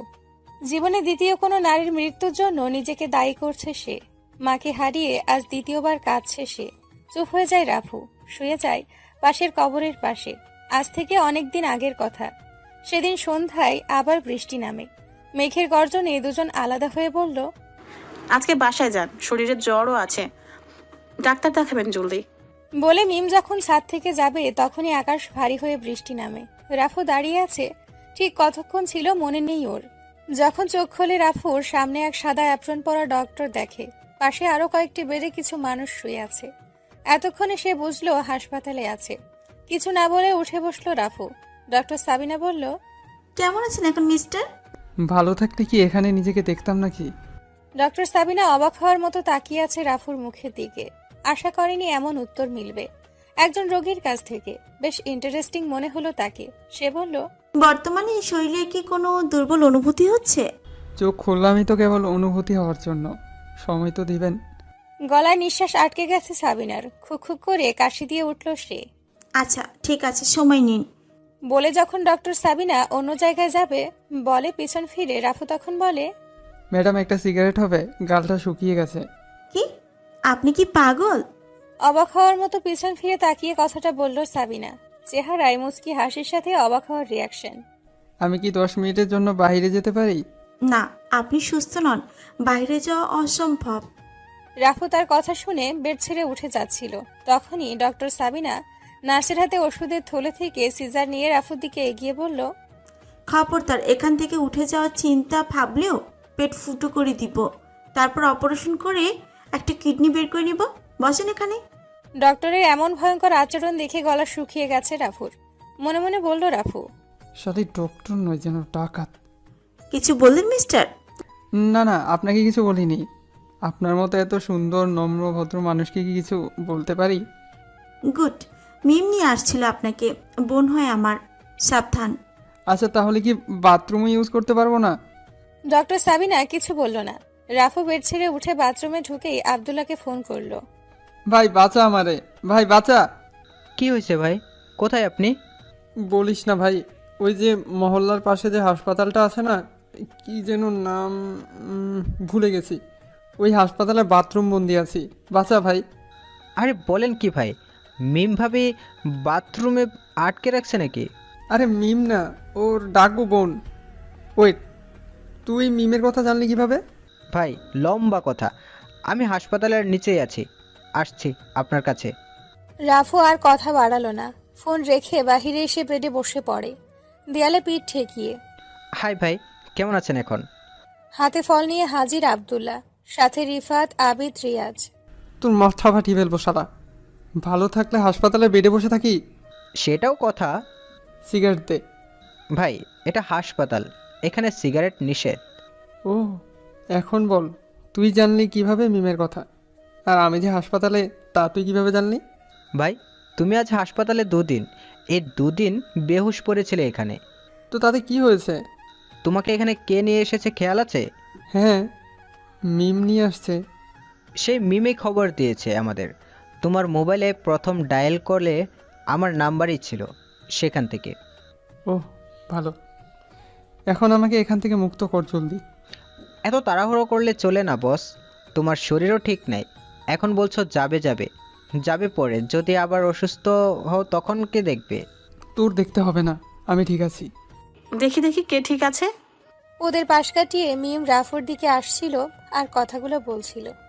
রাফু একদম চুপ হয়ে গেছে। মিম আবার বলল, শরীর কেমন লাগছে এখন? এই তো সুস্থ। তুমি কেমন আছো? আলহামদুলিল্লাহ। আমাকে কি এখান থেকে বাহিরে নিতে পারো মিম? দম বন্ধ হয়ে আসছে। তোমাকে থাকতে হবে দুদিন এখানে, সম্পূর্ণ সুস্থ হলে পরেই যেতে পারবে। রাফু দ্বিতীয় কোনো কথা বাড়ায় না। মিম জুস নিয়ে আসছে, সেটাই খেয়ে নেয় রাফু। জীবনে জুস মুখেও দেয়নি সে। আজ নাক বন্ধ করে একটানে খেয়ে ফেললো পুরো গ্লাস। আব্দুল্লাহ পুরো থমকে গেছে। পুরো অন্ধকার জগৎ, যার নামে আতঙ্কিত সে একটা মেয়ের সামনে বেড়াল, আর না জানি মেয়েটা কত বড় আতঙ্ক। আব্দুল্লাহ, মাথায় যা চলছে তা মোটেও নয়। রাফুর কথা শুনে মস্তিষ্ক চুপ হয়ে যায় তার বেহুদা খেয়াল থেকে সব সময়। রাফু ভাবছে এখান থেকে কখন পালানো যাবে সেটা। রাফুর জুস খাওয়ার শেষ হলে মিম বলল, আচ্ছা আমি আসি তাহলে। মাথা নাড়িয়ে সম্মতি জানালে মিম চলে যায় ওখান থেকে। আব্দুল্লাহ হাসপাতালের সমস্ত খরচ মিটিয়ে আসতেই দেখে রাফু বেডে নেই। রিফাত বলল, রাফু পালিয়েছে। আব্দুল্লাহ সবাইকে নিয়ে বাহিরে চলে আসছে। এখানে থেকে আর কোনো কাজ নেই। টং দোকানের সামনে বসে সিগারেটে মুখ দিয়ে বসে আছে রাফু। রিফাত রাফুর পেছনে গিয়ে বলে, ভাই আমরা তাহলে আসি, চাঁদা তুলতে হবে। আচ্ছা যা তোরা। রাত তখন 12টা বাজে। রাফু মিমিদের ছাদে দাঁড়িয়ে। বাসায় কেউ নেই মিমের। বাবা ব্যবসায়ী, ব্যবসায়ের কাজে সবসময় বাহিরেই থাকতে হয়। মা গেছে নানু বাড়ি, সম্পূর্ণ বাসা ফাঁকা। ছাদে রাফুর কাঁধে মাথা রেখে নিশ্চুপ চাঁদ দেখছে মিম। রাফু বলল, ভালোবাসবে? জি না, আমি ভালোবাসি না। কথা দিচ্ছি রোজ রাতে চাঁদ দেখাবো। তুমি চাইলেও পারবে না রোজ রাতে চাঁদ দেখাতে। কেন পারবো না? চাঁদের কি হবে? চাঁদের প্রেম তো মেঘের সাথে, মানবিমান হয় তাদের। তাই দেখো না মাঝে মাঝে চাঁদ কাঁদে, বৃষ্টি হয়ে ঝরে। অমাবস্যার রাতে চাঁদের দেখা মিলে না, সেদিন তারা লজ্জায় এক হয়। এগুলো কোনো কথা? হ্যাঁ, এগুলোই কথা। আমি নিয়েই আসবো। চাঁদ কি তোমার পিস্তলকে ভয় পায় নাকি? আমি তোমার জন্য চাঁদ বানাবো। পাগল নাকি তুমি? কেউ কি চাঁদ বানাতে পারে? হ্যাঁ আমি পাগল। চোখ বোঝো তুমি। মিম কথা বাড়ায় না আর, দুহাতে নিজের চোখ আড়াল করে। কাচের তৈরি কৃত্রিম চাঁদ জলজল করে জ্বলছে। মিমের চোখ খুলে দেখে কাচের চাঁদ। মন খারাপ হয় তার। রাফুর কাঁধ থেকে মাথা সরিয়ে বলল, কিছু কিছু জিনিস তার নির্দিষ্ট জায়গায় মানায়। তাকে কৃত্রিম পদ্ধতিতে তৈরি করে তার অপমান করা হয়, তার সৌন্দর্যের সাথে তামাশা করা হয়। আমি চাঁদের সৌন্দর্য আকাশেই দেখতে চাই। প্রতিদিন দেখতে হবে না চাঁদ। যেদিন চাঁদ তার নিজস্ব রূপ আমাদের উৎসর্গ করবে, সেদিনই দেখব। ভালোবাসার রোজ চাঁদ দেখায় হয় না মিস্টার মস্তান। একে অপরকে সম্মান করার মাঝেই ভালোবাসা থাকে। রাফু কিছু বলল না।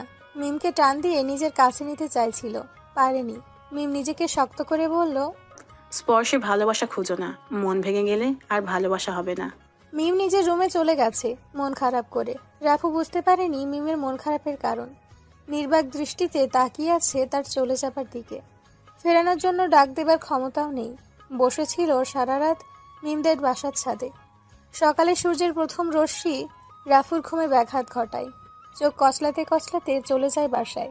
সকাল 10টা বাজতেই চায়ের দোকানে আড্ডা। মিম কলেজে যাওয়ার জন্য প্রতিদিন ওখান থেকে ঘুরে যেত রাফু নজর কাড়ার জন্য। কখনো ফিরেও তাকায়নি রাফু। হঠাৎ মনে বেঁধে গেল মিম। মায়া বড় অদ্ভুত জিনিস। কারো প্রতি যদি একবার হয়ে যায়, সে বরবাদ হয়ে যাবে, তবুও মায়া কাটিয়ে উঠতে পারবে না। আজকাল রাফুও মিমের পিছু নেয় কলেজ পর্যন্ত। প্রতিদিনের মতোই মিম ফিরছিল কলেজ থেকে। রাস্তার মোড়ে দাঁড়িয়ে আছে সোহান বন্ধুদের সাথে। নিস্তব্ধ রাস্তায় চোখ যতদূর যায় সম্পূর্ণ জনমানবহীন। শেয়ালের মতো পিছু নেয় সোহান। ভয়ে মিমের হাত কাঁপছে। জোরে জোরে হাঁটতে শুরু করে, কিন্তু কাজ হয়নি। সোহান ধরে ফেলে তাকে। দাঁত বের করে হাসছে বাকি বন্ধুগুলো। সোহানের হাতের মুঠোয় মিমের চুলগুলো ধরে আছে। এক হাত দিয়ে গালে স্পর্শ করছে বারবার। সাদা ওড়নাটা রাস্তার উপরে ফেলে রাখছে সোহান। হঠাৎ এক চিৎকার সোহানের। মিমের চুলগুলো ছেড়ে দিয়ে নিজের অন্য হাত ধরে বসে পড়েছে। হাতের কবজি ছিন্ন হয়ে গেছে দেহ থেকে। বাকি বন্ধুরা সোহানকে ফেলেই পালিয়েছে। কাশবনের পাশেই দাঁড়িয়ে আছে রাফু, হাতে ধারালো ছুরি। রক্তের স্রোত বয়ে গেছে ওখানে। মিমের চোখ কাঁপছে। ওড়নাটা ওর শরীরে জড়িয়ে দিয়ে বলল রাফু, মিম তুমি রাস্তার ওপাশে দাঁড়াও একটু। সোহানের পা ধরে টেনে ঢুকছে কাশবনের ভেতরে। হাওয়া করে চিৎকার করছে সোহান। নিস্তব্ধ রাস্তায় কেউ নেই। ওর চিৎকার শোনার। কাশবনের আড়ালে নিয়েই হাতের ছুরিটা দিয়ে সোহানের পায়ের শিরা কেটে দেয় রাফু। ছটফট করছে সোহান। চিনচিনিয়ে গরম রক্তে মেখে গেছে রাফুর মুখ। নেশা বেঁধে গেছে গরম রক্তের। উত্তেজিত সোহানের কাপড় সরিয়ে অঙ্গবিশেষ ছিঁড়ে ফেলে দেয় দেহ থেকে। রক্ত চোখে রাফু বলে, নিস্তব্ধ রাস্তায় মেয়ে দেখলেই উত্তেজিত যৌনাঙ্গ পুরুষের থাকতে পারে না। নিজেকে নিয়ন্ত্রণ করে একটা মেয়ের সুরক্ষা প্রদান করাই একজন পুরুষের চিহ্ন। তোর মধ্যে তা নেই। সোহানের আত্মচিৎকারে নিস্তব্ধ কাশবনে প্রাণ জেগেছে। সোহানকে ওখানে ফেলেই উঠে আসে রাফু। নিজের গেঞ্জি খুলে রক্ত মুছতে মুছতে মিমকে বলল, বাসায় যাও, আর কোনো সমস্যা হবে না, আমি আছি তোমার পাশে। মিমের মুখে কথা নেই। চোখে পৃথিবীর সমস্ত ভয় জড়ো হয়ে আছে। থরথর করে কাঁপছে। বুঝতে পারে রাফু ভীষণ ভয় পেয়েছে। পাজাগোলা করে তুলে নিজেই পৌঁছে দেয় ওর বাসায়। সাবধানে থাকতে বলে আসে রাফু। ধমকে সুরে মিমের মাকে শাসিয়ে আসে মেয়ের যত্ন নিতে। সোহানের মৃত লাশটা বাসার সামনেই রাখা, সাদা কাপড়ে জড়ানো। বেদনার্ত কণ্ঠে বারবার কান্না করতে করতে জ্ঞান হারাচ্ছে সোহানের মা। মেজ ভাই মাকে নিয়েই ব্যস্ত। বড় ভাই ছোট ভাইয়ের লাশের পাশে বসে চোখে জল ফেলছে। তখনই আশিক এসে বলল, রিফাত ভাই, সোহান ভাইকে রাফু হত্যা করেছে। থমকে গেছে রিফাত, মস্তিষ্কের স্নায়ুকোষ অচল প্রায়। কি বলবে এখন রিফাত? ভাইয়ের মৃত্যু, অন্যদিকে অন্ধকার জগৎ, যেখান থেকে লাশ হয়ে বেরিয়ে আসা ছাড়া আর কোনো উপায় নেই। আশিক রিফাতের কাঁধে হাত রাখে আর বলে, ভাই, যা হয়ে গেছে তা আর সংশোধন করার সাধ্য নয় কারো। একবারেন প্রতিশোধ নিতে, নয়তো সমঝোতা করতে। রাফুর বিরুদ্ধে পদক্ষেপ নেওয়া মনে নিজের কবর নিজে করার মতো হবে। তাই বলছি কি ভাই। আশিককে থামিয়ে দিয়ে রিফাত বলল, ভাই চুপ যা, সহ্য করতে পারছি না জাস্ট। আশিক দ্বিতীয় কথা বাড়ায় না, পাশে দাঁড়িয়ে থাকে। জানাজা শেষে সোহানের মৃতদেহ কবর দিয়েই চোখের পানি মুছে মনে মনে প্রতিজ্ঞা করে, রাফুর প্রিয় প্রিয় জিনিসগুলোই ওর থেকে ছিনিয়ে নিব, দূর থেকে মজা লুটবো। সেদিন থেকেই বন্ধু রূপে শত্রু বেশে ব্ল্যাক ড্রাগনের হয়ে কাজ করে রিফাত। রিফাতের মনের চাল কেই বা বুঝবে? চোখে তার মায়া নেই, হিংস্র পশুর মতো তীক্ষ্ণ চোখ, চিতার মতো দেহের শক্তি, তবুও রাফুর থেকে পিছিয়ে। রাফু ঠান্ডা মাথার খেলোয়াড়, সহজে বধ করা যাবে না, বিশ্বাসঘাতকতা করতে হবে ওকে পরাজিত করার জন্য। একমাত্র উপায় সেটাই। রিফাতের লক্ষ্য একটাই, রাফুর সর্বনাশ। গ্যাং থেকে প্রায় বাহিরেই রাফু। আব্দুল্লার সাথে যোগাযোগ সব সময় থাকে, নিজেকে যতটা সম্ভব গ্যাং থেকে দূরে রাখে। এখন মিমের সাথে দেখা হওয়ার পরে ওর মনে হচ্ছে ওর দুনিয়া হচ্ছে এখানে। মিমের থেকে দূরে থাকা অসম্ভব, তাই গ্যাংয়ের সাথে দূরত্ব সৃষ্টি হয়েছে। প্রায় 2 বছর মিমের সাথে সম্পর্কের। প্রতিদিন তারা নতুন করে শুরু করে সূর্যের আলোয়। সেদিন বুধবার ছিল, মিমের বাবা মা একসাথে বাইরে ঘুরতে বের হয়েছিল। আসে লাশ হয়ে, গাড়ি অ্যাক্সিডেন্টে মৃত্যু দুজনের একসাথে। ভেঙে পড়ে মিম মানসিক শারীরিকভাবে। 1 দিন 2 দিন 3 দিন মিমের চোখ কালো হয়ে গেছে, চুপ হয়ে গেছে সেই মেয়েটা। রাফু দরজায় ঠক ঠক করে আওয়াজ করে, কলিং বেল বাজানোর সাহস হয় না আর। ডক্টর সাবিনা এসে দরজা খুলে দেয়। এই কদিন মিমের সাথে ছিল সাবিনা, এখন আর পারছে না। হাসপাতাল থেকে চাপ সৃষ্টি হচ্ছে, মিমকে একাও ছেড়ে যেতে পারছে না কোথাও। রাফুকে দেখেই সাবিনা বলে, এসেছো তাহলে? মাথা নিচু করে রাফু। সকালে আসার কথা, এখন বিকেল প্রায়।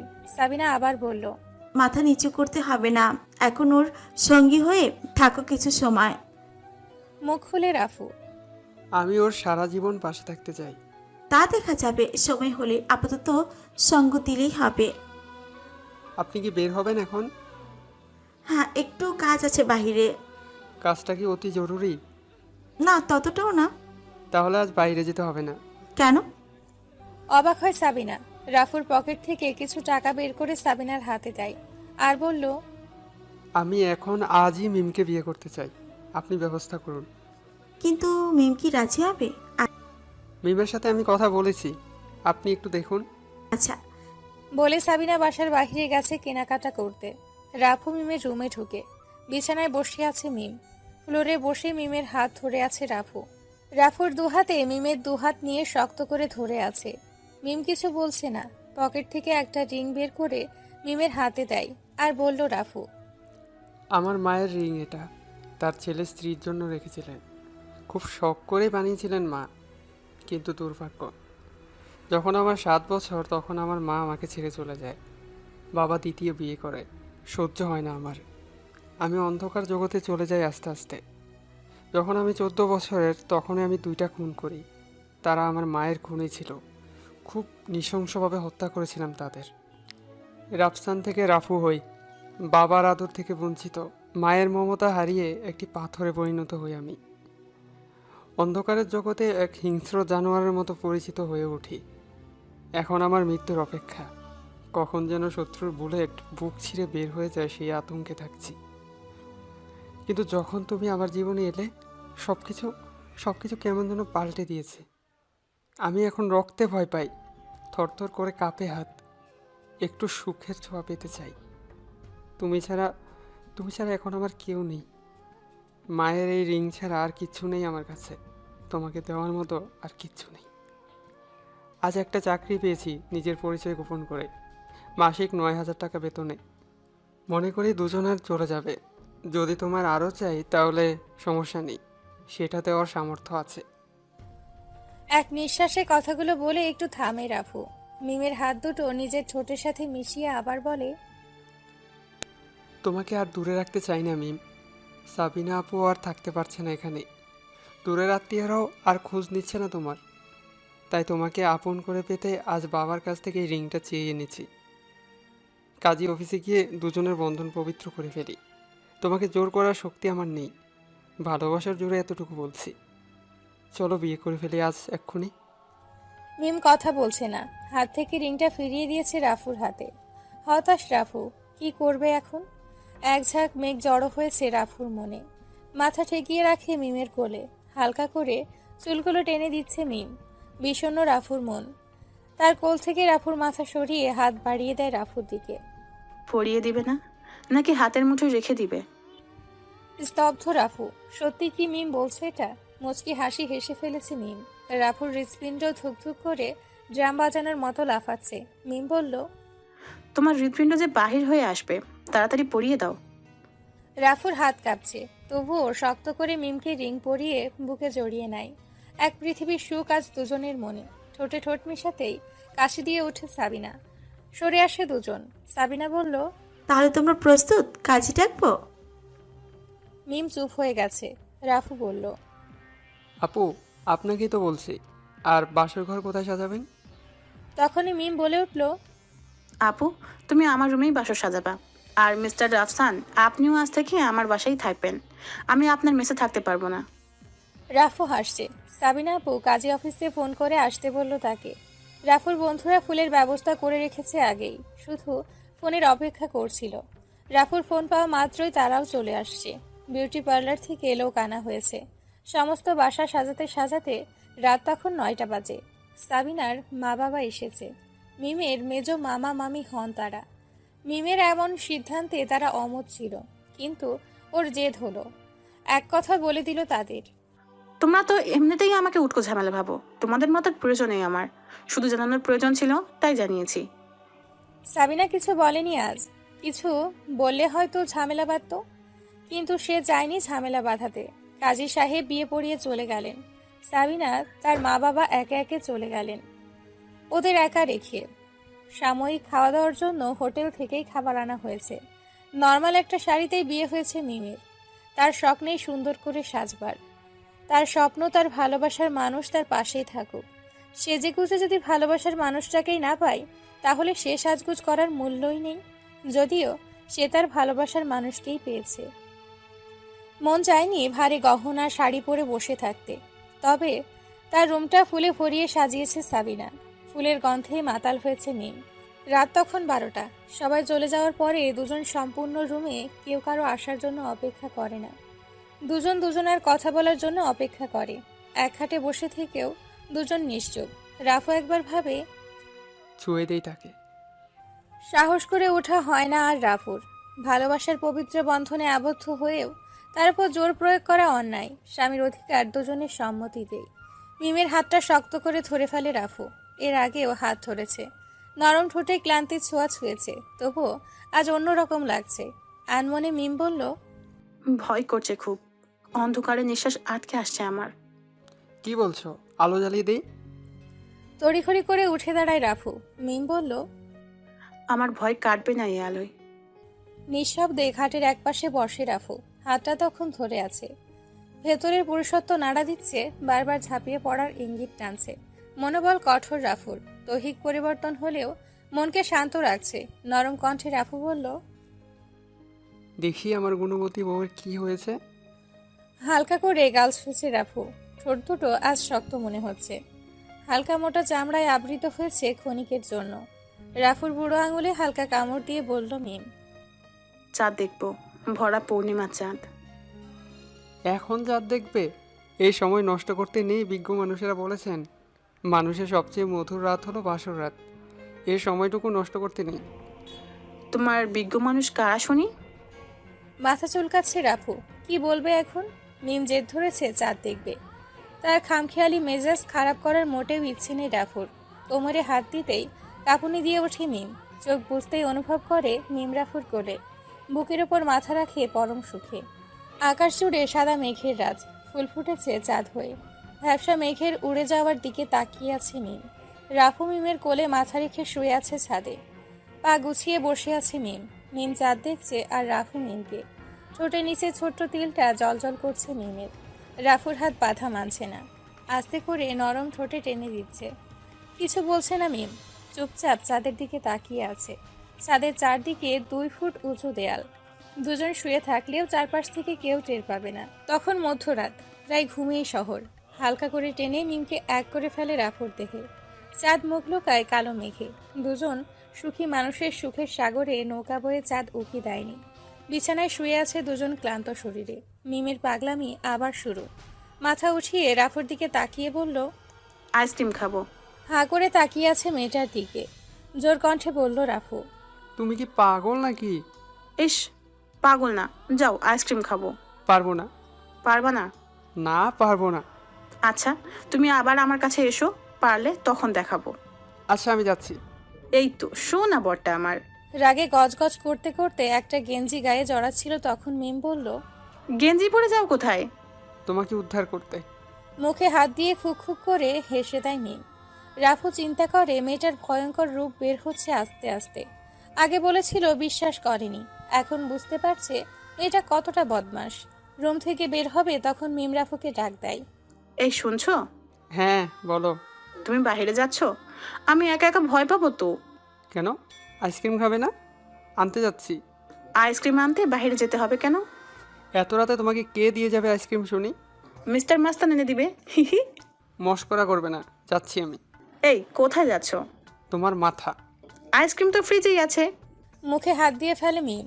রাফুর রক্তচক্ষু করে তাকিয়ে আছে মিমের দিকে। আল্লাহ, এই মেয়েটা আমাকে মেরেই ফেলবে। তোমাকে তো আস্তে আস্তে মারবো।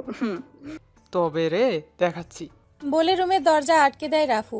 সকাল তখন 9টা বাজে। ঘুম ঘুম চোখে চারদিকে তাকাচ্ছে রাফু। মিম নেই পাশে। দরজার সামনেই দাঁড়িয়ে আছে শহীদ, রাফুর বাবা। সমস্ত ক্লান্তি মুহূর্তেই হারিয়ে গেছে। কোনো রকমে বিছানার উপর বসেই বলল, মিম কোথায়? বাবা তখন বলল, তুই বিয়ে করছিস, একবার জানানোর প্রয়োজন মনে করলি না? মিম কোথায় সেটা জিজ্ঞেস করেছি আমি। বাবা রাফুর সামনে এগুতে এগুতে বলল, তুই নিজেকে কি মনে করিস? হ্যাঁ, হেতিম মনে করি, মা হারা এক এতিম। তোর সুখের জন্য দ্বিতীয় বিয়ে করি। আমার সুখ চাইলে দ্বিতীয় বিয়ে করতে না বাবা, আমি তোমার সঙ্গ চেয়েছিলাম। যাই হোক, বাসায় চল। আমার বাসা তো এখন এটাই। গজ্জামে থাকবে এখানে? নিজেকে বেঁচে দিয়েছিস আপু? ভাবতেও অবাক লাগছে। সরি বাবা, ঘর জামাই সেই থাকে যে নিজের ঘরে থেকেও বউয়ের গোলাম হয়ে থাকে, যেমন তুমি। আমি তো আমার ইচ্ছে স্বাধীন। তুই কি ভাবছিস অন্ধকার জগৎ তোকে বাঁচতে দিবে? সেটা তোমার দায়িত্ব। বাঁচানোর হলে আমি রাফু তা গোপন রাখো, দেখবে আমার জীবনটা সুন্দর হবে। তোর মা তোদের দুপুরের খাওয়ার জন্য ডেকেছে। আমার মা নেই, তুমি চলে যাও। কথাটা বলেই চুপ হয়ে যায় রাফু। নতুন শাড়ি গয়না পরে নতুন করে বসে যেছে মিম। কি হলো, তুমি যাবে না? বাবা এসেছেন আমাদের নিতে। আমি যাচ্ছি না। তুমি যাবে না মানে? চুপ করে থাকে রাফু। তখন বাবা বলল, মা, আমি বলছি ও জিদে ও আটকে আছে। বাবা কি বলছেন? যা শুনতে পাচ্ছ তাই। আচ্ছা, তোমার যেতে হবে না, আমি বাবার সাথে যাচ্ছি। রাফু দ্বিতীয় কথা বলল না। মিমকে যেতে বাধাও দেয়নি। দেখে আসুক নরক। বাসার নিচেই কালো রঙের 4-5টা গাড়ি, একই রকম গাড়ি, এক মডেলের, এক নাম্বার প্লেট। রাফুর বাবা মুচকি হেসে বলল, মা, এটা নিরাপত্তার জন্য। মিম বুঝতে পারেনি এখনো রাফুর বাবা কত বড় গ্যাংস্টার। তার বিপদে প্রতি পদে পদে গাড়ি চলছে। একটি করে গাড়ি সামনে পিছে করছে। হঠাৎ করেই কালো রঙের বাইক তাদের পাশে তাল মিলিয়ে চলছে। কালো কাপড়ে মুখ বাঁধা, সানগ্লাস চোখে, পিঠে বাঁধা দুটো তলোয়ার। রাফুর বাবা বলল, আমার ছেলেটা তোমার সত্যি খুব ভালোবাসে, সঙ্গ দিও সবসময়। মিম আশ্বাস দেয় তার বাবাকে, কখনো ছেড়ে যাবে না রাফুকে। সামনেই উঁচু দেয়ালে বাঁধানো একটি বাড়ি, চারপাশে নিস্তব্ধ, হাতে অস্ত্র নিয়ে দাঁড়িয়ে আছে কয়েকশো গার্ড। মিম ঘাবড়ে আছে। রাফুর বাবা বলল, নিরাপত্তা মা, কখন কি হয়ে যায় কে জানে, তাই একটু একটু। মিমের মুখে কথা নেই, চুপচাপ বসে আছে। বাড়ির ভেতরে গাড়ি প্রবেশ করতেই চমকে ওঠে মিম।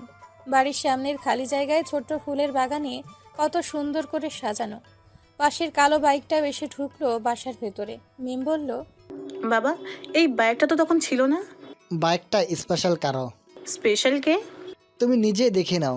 বলেই গাড়ি থেকে বের হয় মিম। বাসার সবাই বাইরে চলে আসছে। রাফুর সৎ মা, বাবার দ্বিতীয় বউয়ের ছোট মেয়ে আরিফা, আর বড় ছেলে আব্দুল্লাহ।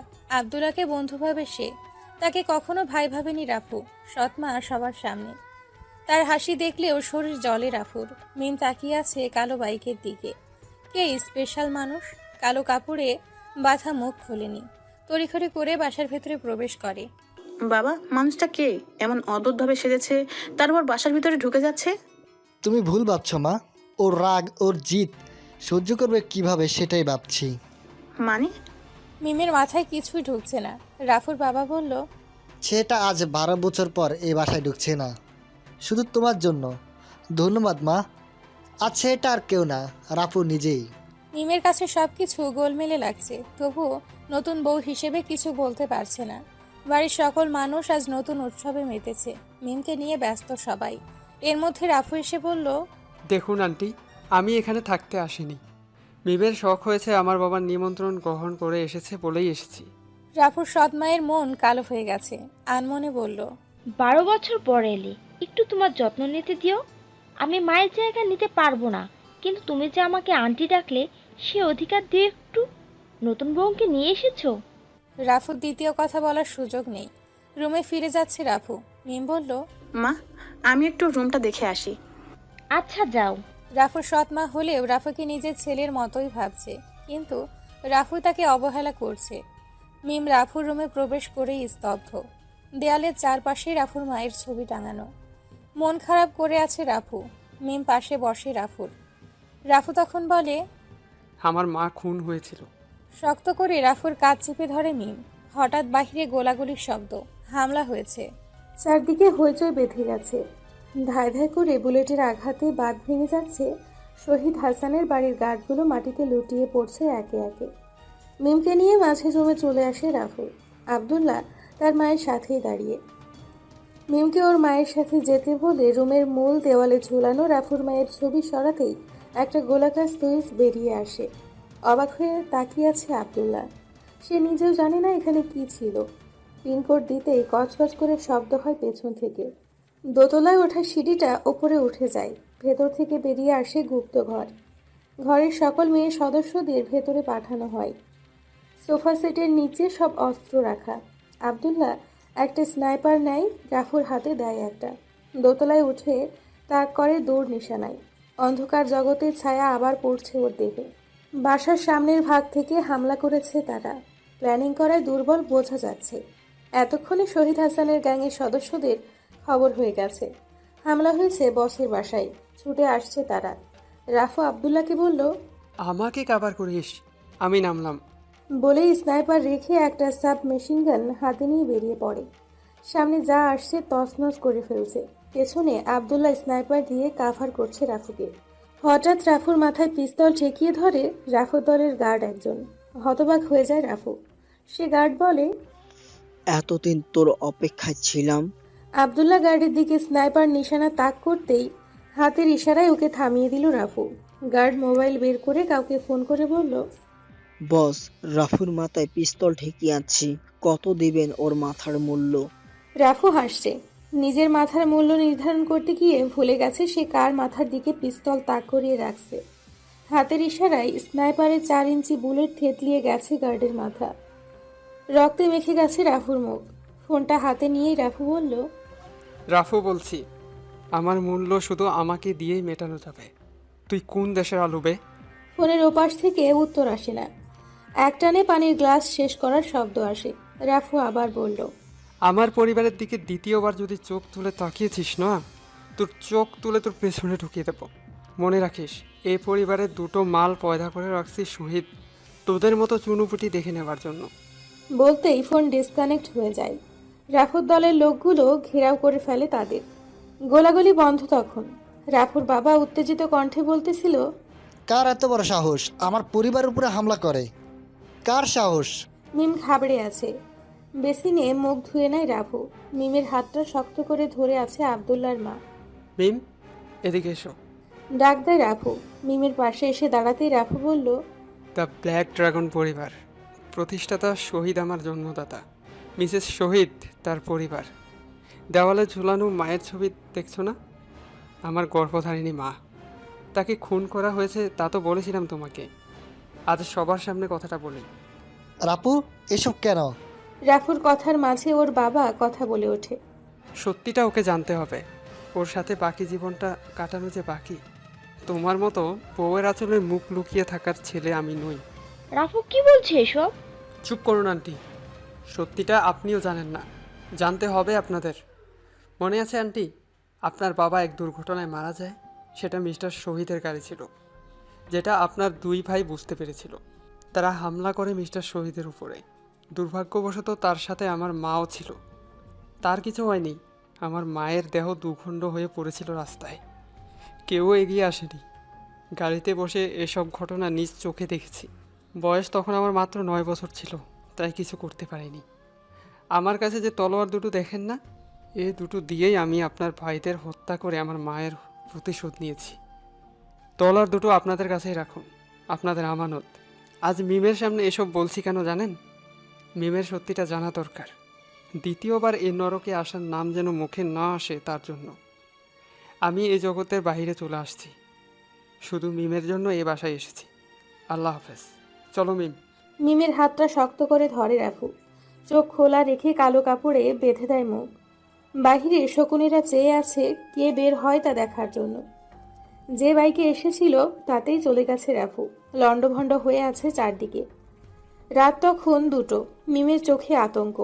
সারা দিনে কি দেখেছে তা ভুলতে পারছে না। রাফুর সাথে কথা বলতেও বুক কাঁপছে ওর। মিমের হাতে হাত রাখে রাফু, শান্ত কণ্ঠে বলল, আমি অন্ধকার থেকে বেরিয়ে আসছি মিম। আমি সেই জগতে ফিরতে চাইনি। তুমি বরং নিজ ইচ্ছেতে গেছো এমন জায়গায় যেখানে নরকের চেয়েও কষ্টের। মৃত্যু সবসময় হাতের মুঠোয় থাকে। তুমি নিজ চোখে দেখেছ সব কিছু ছেড়ে চলে এসেছি আমি। আমার শুধু তুমি চাই। আজ চলে যাব অনেক দূরে, তুমি আর আমি। থাকবে না কেউ, কেউ আমাদের চিনবে না। এমন জায়গায় চলে যাব, তবুও আমি একটা তুমি চাই। মিম কিছু বলছে না। রাফুর চোখে পানি ঝরছে। মিম বসা থেকে উঠে নিজের লাগেজ গোছাতে শুরু করে। চোখ মুছে মিম বলল, কি হলো, তোমার কিছু লাগবে না? গুছিয়ে নাও। রাফুর মুখে স্বস্তির হাসি। মিম আবার বলল, তুমি হাসতেও পারো? আমি তো আজ দেখলাম। রাফু কিছু বলল না। নগদ টাকা আর কিছু জামা কাপড় গুছিয়ে রওনা হলো তারা অচেনা গন্তব্যে। বাসা থেকে মিমের গাড়ি নিয়ে বের হয় তারা। বাসার বাইরে শকুনের মতো নজর পেতে রেখেছিল রিফাত আর আশিক। রাফুর গাড়ি বের হতেই আশিক ফোন করে আবদুল্লার কাছে। বস, রাফু বের হয়ে গেছে। টেবিলের ওপরে জোরে আঘাত করে আবদুল্লাহ বলল, এবার যাবি কোথায় রাফু? দিনে তো বেঁচে গেলি, নিজ বাড়িতে হামলা করেও তোকে মারতে পারিনি। এখন বাইরে বসে তোর জীবন শেষ করতেই হবে। এক জঙ্গলে শিকারী একজন থাকে, দ্বিতীয় জনের মৃত্যু যে শিকারী করতে পারে সেই রাজা হয়। বস, আমরা কি পিছু নিব? হ্যাঁ, পিছনে দেখ কোথায় যায় ওরা। ওকে বস, আপনাকে আপডেট দিচ্ছি পরে। গাড়ি চলছে অচেনা গন্তব্যে। কোথায় যাবে দুজন কেউ জানে না। শহর থেকে বেরিয়ে আসতে মিম বলল, এই শোনো না। হ্যাঁ বলো। আমাদের বিয়ের আজ 2য় দিন, কিন্তু আজকেই আমরা পালিয়ে যাচ্ছি। আমাদের ভালোবাসায় রোজ বাসর রাত হবে, নতুন করে নতুনভাবে রোজ বিয়ে হবে আমাদের। নতুন সকালে তোমাকে নতুন করে নেব। একটু কষ্ট করো প্লিজ। আমি আইসক্রিম খাবো। এটা বাসা নাকি? এখন আইসক্রিম পাবো কোথায়? এই যে দেখো, রাস্তার পাশে কত দোকান, একটা থেকে নিয়ে নাও। ঠান্ডা লাগবে তো তোমার? আমার ঠান্ডা লাগলে তোমাকে জড়িয়ে রাখবো, তুমি গরম হলে আমার ঠান্ডা চলে যাবে। তুমি বাচ্চাদের মতো করো কেন? এই দেখো, আমার সব দাঁত উঠে গেছে, এখন বাচ্চা নই আমি। পাগলি একটা। বলেই রাস্তার সাইডে গাড়ি থামিয়ে মিমের জন্য একটা আইসক্রিম নিয়ে আসে। মিমের হাতে আইসক্রিম দিতেই মিম রাফুর হাত ধরে এক টানে ওর ওপর নিয়ে আসে। রাফুর অর্ধেক গাড়ির ভেতরে আর অর্ধেক মিমের উপরে। নিঃশ্বাসে নিঃশ্বাস মিলছে দুজনার। মিম বলে উঠল, চলো হানিমুনে যাই, কক্সবাজার, তুমি আমি আর সমুদ্র। মিমের ঠোঁটে রাফুর ঠোঁট ভিজিয়ে বলল রাফু, চলেন মহারানী, আপনার যা হুকুম রাজা তাই পালন করবে। আপনি খুশি তো পুরো দুনিয়া খুশি। হয়েছে, গাড়ি চালান। রাতের কিছুটা সময় কুমিল্লার এক হোটেলের সামনে গাড়ি থামিয়ে খাওয়া দাওয়া করে গাড়ির মধ্যে ঘুমিয়ে থাকে ওরা। রাফুর কাঁধে মাথা রেখে নিশ্চিন্তে ঘুমিয়ে থাকে তারা। সকালে আবার রওনা হয় কক্সবাজারের উদ্দেশ্যে। সন্ধ্যা তখন। কক্সবাজার পৌঁছে হোটেলের রুম বুক করে ফ্রেশ হয়ে নেয় দুজন। রিফাত আশিক ওদের পিছু নিয়ে পৌঁছে যায় কক্সবাজার। আবদুল্লাহকে ফোন করে জানিয়ে দেয় ওরা কক্সবাজার আছে। আবদুল্লাহ আর দেরি করে না, রাতের ফ্লাইট ধরে চলে যায় কক্সবাজার। সমুদ্রের তীরে লোকজন কমছে ধীরে ধীরে। মিম আর রাফু হাঁটছে। সমুদ্রের ঢেউর শব্দ তাদের মুগ্ধ করছে। তীব্র বাতাসে চুলগুলো এলোমেলো হচ্ছে মিমের। পাশেই ট্যুরিস্টদের বসার জন্য বেঞ্চ রাখা, ঘন্টা হিসেবে ভাড়া নেয় তারা। রাফু বসছে, মিম দাঁড়িয়ে আছে। বাতাসে নিজেকে হারাচ্ছে। আসক্ত হচ্ছে রাফু, মিমের আসক্ত। কোমর ধরে বসিয়ে ফেলে রাফুর কোলে। ঘাড়ের উপর গরম নিঃশ্বাস ফেলে কানের পাশে মুখ নিয়ে বলে রাফু, ম্যাডাম রুমে চলি। জি না, আমি এখানেই ভালো আছি, রুমে গেলে। থমকে গেছে মিম। রাফুর হাত থেকে ছুটতে চাইছে, পারছে না। চুলের ঘ্রাণে ডুব দিচ্ছে রাফু মিমের গভীরে। তীব্র বাতাস, সাগরে অদৃশ্য শব্দে নেশাগ্রস্ত রাফু। মিমের ভালোই লাগছে সব মিলিয়ে। দূর থেকে তাদের দেখছে রিফাত। শরীরে তার প্রতি রাগ বুদবুদ করে ফুটছে। হাতে ছুরিটা শক্ত করে ধরে বলছে, আশিক মন চাচ্ছে ওকে এখনই শেষ করে ফেলি। ভাই শান্ত হন, আবদুল্লাহ ভাই আসুক, তারপর না হয় খুনটা আপনি করলেন, দোষটা আবদুল্লাহর উপর চাপিয়ে দিবেন। হ্যাঁ এটা ঠিক, সাপও মরল লাঠিও ভাঙল না। এটা ভেবেই ফিরে গেছে রিফাত আর আশিক। মিমকে কাছে টেনে নিয়েছে রাফু। নিস্তব্ধ সমুদ্রের তীরে কেউ নেই ওদের বিরক্ত করার জন্য। দু এক জোড়া লাভবার্ড রাফুর মতোই তার লাইফ লাইনকে জড়িয়ে হাঁটছে। এই আমি ভিজবো। হঠাৎ বলে উঠল মিম। রাফুর তো চোখ লাল হয়ে যাচ্ছে মেয়েটার পাগলামি দেখে। কি বলছো আবার বলো তো? রাফুর কথা শুনে মিম একটু থমকে যায়। এত রাতে যতই পাগলামি করুক না কেন, মিমকে সমুদ্রে ভিজতে দিবে না রাফু। না মানে পা ভেজাবো সমুদ্রের ঢেউয়ে। না, ভেজাতে হবে না প্লিজ। বলে মেয়েটা হাত দুটো রাফুর দিকে বাড়িয়ে দেয়। চোখ টলমল করছে। রাফু না করলে কেঁদেই দিবে মেয়েটা, তেমন ভাব করে আছে মিম। মিমের গালে একটা টান দিয়ে বলল রাফু, পাগলি একটা। বেঞ্চ থেকে উঠতেই বেঞ্চের ভাড়া নিতে চলে আসে একজন। রাফু তাদের পাওনা মিটিয়ে জলের কাছে চলে আসে। ভেজা বালুতে পা রেখেই লাফিয়ে ওঠে মিম। বাচ্চা মেয়েদের মতো ছোট ছোট লাফ দিচ্ছে সে। ছোট ছোট কাকড়া দেখে আটকে চিৎকার দিয়ে রাফুর কোলে চড়ে বসে। পাগল মেয়েটাকে বুঝিয়ে তারপর নিচে নামায় রাফু। ঢেউয়ের শব্দ বৃদ্ধি পাচ্ছে। পানি এসে ছুঁয়ে যাচ্ছে মিমের শরীর। হিংসে হচ্ছিল রাফুর। মিমকে ছুঁয়ে যাক নিস্তব্ধ রাতে, তার শুধু রাফুই। অন্য কিছুর স্পর্শে শিহরণ জাগুক ওর দেহে, তা কখনোই মেনে নিতে পারে না রাফু। মেয়েটা লাফাতে লাফাতে অনেকটা দূরে চলে যায়। রাফু ওর পিছু পিছু আসছে। চাঁদের আলোয় সবকিছু যেন স্পষ্ট সন্ধে নামার মতো।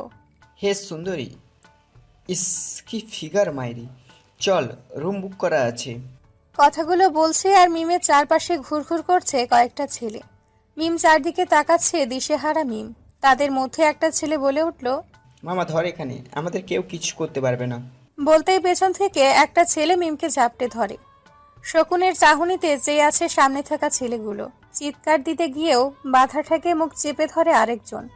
সামনে থাকা ছেলেটা মিমের দিকে এগোচ্ছে। ধপ করে এক শব্দ, কানের ওপাশ থেকে রক্ত ছিটে বেরিয়ে পড়ছে। হাঁটু গেড়ে বসে পড়েছে ছেলেটা। সামনে দাঁড়িয়ে আছে রাফু, হাতে সমুদ্রে ভেসে আসা লোহার পাত। বসা ছেলেটার পিঠে এক আঘাত, লুটিয়ে পড়ে মাটিতে। মিমকে ছেড়ে দিয়ে ছেলেগুলো দৌড়ে পালানোর চেষ্টা করলে রাফু পিস্তল থেকে 4টা বুলেট খরচ করে 4 জনের পায়ে নিশানা। গড়াগড়ি খাচ্ছে তারা বালুর উপরে। 2 জনের পায়ে নিশানা লেগেছে আর 2 জনের মস্তিষ্কে। সাথে সাথে মৃত্যু হয় 2 জনার। ভেজা বালু রক্তে লাল হয়ে যাচ্ছে। রাফুর রক্ত টকবগিয়ে ফুটছে। সামান্য পানি ওকে ছুঁয়েছে, তার কারণে ওর রাগ হচ্ছিল। আর এরা তো মানুষ। পায়ে হাত দিয়ে চেপে ধরে চিৎকার করছে ছেলে দুটো। তাদের সামনে দাঁড়িয়ে রাফু, হাতে লোহার পাত। তোরা ভুল করেছিস রে, ভুল মানুষের শরীরে স্পর্শ করেছিস। বলে ওদের 2 হাতে আঘাত করা শুরু করে দেয় রাফু। আমার কলেজায় হাত দিলি তোরা, তাই না? চিৎকার করে বলছে এগুলো, আর শরীরের সমস্ত শক্তি দিয়ে ওদের আঘাত করছে। দেহের হাড়গুলো মরমর করে ভাঙছে। সে শব্দ রাফুর কান পর্যন্ত পৌঁছে যাচ্ছে। ওদের আর্তনাদ রাফুর কানে পৌঁছায় না। টহলকারী পুলিশ দৌড়ে আসছে ওদের চিৎকার শুনে। ঘটনাস্থলে ততক্ষণে রাফুর 2টো বুলেট ওদের দেহ চিরে বের হয়ে গেছে। পুলিশ 5টা লাশ উদ্ধার করে সেখান থেকে। কে মেরেছে প্রমাণ নেই। হোটেলে আসতে আসতে মিম বলল, ওদের এভাবে মারা ঠিক হয়েছে কি? তোমাকে স্পর্শ করা সেই সকল মানুষদের মৃত্যু ভয়াবহ হবে। তোমাকে স্পর্শ করার অধিকার শুধু আমার। আসছে অধিকার দেখাতে। রাফুর রাগ তখনও কমেনি, বড় বড় নিঃশ্বাস ফেলছিল, চোখ লাল হয়ে আছে। মিম রাফুর দিকে তাকিয়ে একটু চুপ হয়ে গেছে, তারপর আবার বলল, আমি তো তোমারই, তুমি ছাড়া যে আমাকে স্পর্শ করবে তার হাত আমি ভেঙে দিব। শুধু হাত না, জীবনও যাবে। হয়েছে, আর জীবন নিতে হবে না। আমি একটা রাফুকে চাই, যে রাফু এসব মারধর থেকে সম্পূর্ণ আলাদা। আমি আমার জন্য মারধর ছেড়েছি, তোমার জন্য ছাড়িনি। আমার উপর অন্যায় হবে তা আমি সহ্য করব, কিন্তু তুমি, তোমার উপরে ফুলের টোকা আসলেও আমি হিংস্র হব, কারণ তুমি স্পেশাল। কেমন স্পেশাল মিস্টার মাস্তান? রাফুর কথা বলার মোটেও ইচ্ছে নেই এখন। নিরিবিলি হোটেলের রুমে ঢুকে ফ্রেশ হয়ে বিছানায় উঠে অন্ধকার রুমে মিমের বুকে মুখ লুকিয়ে দুজন এক হয়ে যাচ্ছে সুখের সাগরে। পরদিন সকালে পুলিশের তদন্ত করছে সমুদ্রের তীরে। সমুদ্রের জলে সবকিছু সমান হয়ে গেছে, ধুয়ে গেছে সবকিছু। রিফাত সব ঘটনা শুনে স্তব্ধ। 5টা লাশ অথচ খুনি উঠাও। আশিকের আশঙ্কা খুনগুলো রাফুর হাতেই হয়েছে। সে সময় রাফু ওইখানটায় ছিল। এর মাঝে আব্দুল্লাহও এসেছে ওদের ওখানে। রিফাত আব্দুল্লাহর সামনে এগিয়ে বলল, বস, গতরাতে 5 জন খুন হয়েছে এখানে। তো না বস, তা নয়, টুরিস্টদের নিরাপত্তার জন্য পুলিশ পাহারা বেশি হবে এখানে, তাই বলছিলাম কি কাজটা অন্য এক জায়গায় করলে ভালো হয় নাকি। ঠাস করে একটা চড় বসিয়ে দেয় রিফাতের গালে আব্দুল্লাহ। রক্তচক্ষু করে বলল আব্দুল্লাহ, এমন সুযোগ দ্বিতীয়বার আসবে বলে মনে হয় না। শহরে বসে রাফুর শরীরে চুল পরিমাণ আঘাত করা সম্ভব না, তাই যা করতে হবে এখানেই। পুলিশ আমি দেখে নিব। রিফাত আর কিছু বলল না। নিজের শরীরে রাগ কন্ট্রোল করে রেখেছে শুধু সময়ের অপেক্ষা। সারা দিন রাফু আর মিম সমুদ্রের তীরে ঘুরে বেড়াচ্ছে, নোনা জলে শরীর ভাসাচ্ছে। ঝিনুক কুড়োয় মিম রাফু ফ্রেমে বন্দি করে সময়গুলো। রাত তখন 10টা। ওরা দুজন সমুদ্রের তীরে ডাবের পানি খেতে খেতে হাঁটছিল। হঠাৎ সব পুলিশ চলে যাচ্ছে সেখান থেকে। রাফু খেয়াল করেনি সেটা। হাঁটছে তারা, কল্পনা করছে তাদের ভবিষ্যৎ নিয়ে। গত রাতেও তারা তাদের বাচ্চার নাম দিয়ে ঝগড়া বেঁধেছে। ঝগড়া শেষ হয়েছিল এটা বলে, যদি ছেলে হয় তাহলে নাম রাফু রাখবে, আর মেয়ে আসলে তার নাম মীরা হবে। দুজনের মতামত এক। জড়িয়ে ধরে আবারও ঘুম দিয়েছে। আজ দুজন হাঁটছে সমুদ্রের তীরে। আকাশে মেঘ জমেছে, একটু হলেই কেঁদে দিবে আকাশ। মিম আকাশের কান্না খেয়ে বৃষ্টি ভেবে উপভোগ করে, রাফুও করে। মিমের পাশে দাঁড়িয়ে আব্দুল্লাহ আশিক আর রিফাতকে মুখে কালো কাপড়ে মুখ বেঁধে নিতে বলে। যখন দুজন দুজনার ঠোঁটে আসক্ত হবে তখনই হামলা করতে হবে। আশিকের পেছনে আয়রন রড। আশিকের কাজ শুধু রাফুর মাথায় আঘাত করে তাকে অচেতন করা। বাকি কাজটা রিফাতের কাছে ছুরি আর আব্দুল্লাহর কাছে রাফুর ফেভারিট 9mm পিস্তলটা। রাত 10টার একটু বেশি।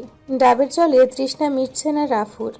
মিমের মাথার পেছনে হাত রেখে টেনে নেয় রাফুর কাছে। দুজনের চোখে অতৃপ্তির তৃষ্ণা।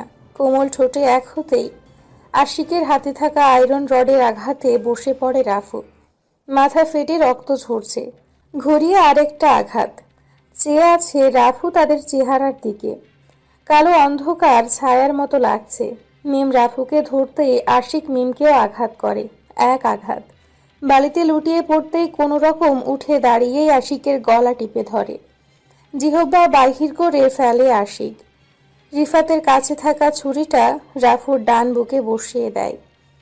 মা করে এক চিৎকার করে রাফু।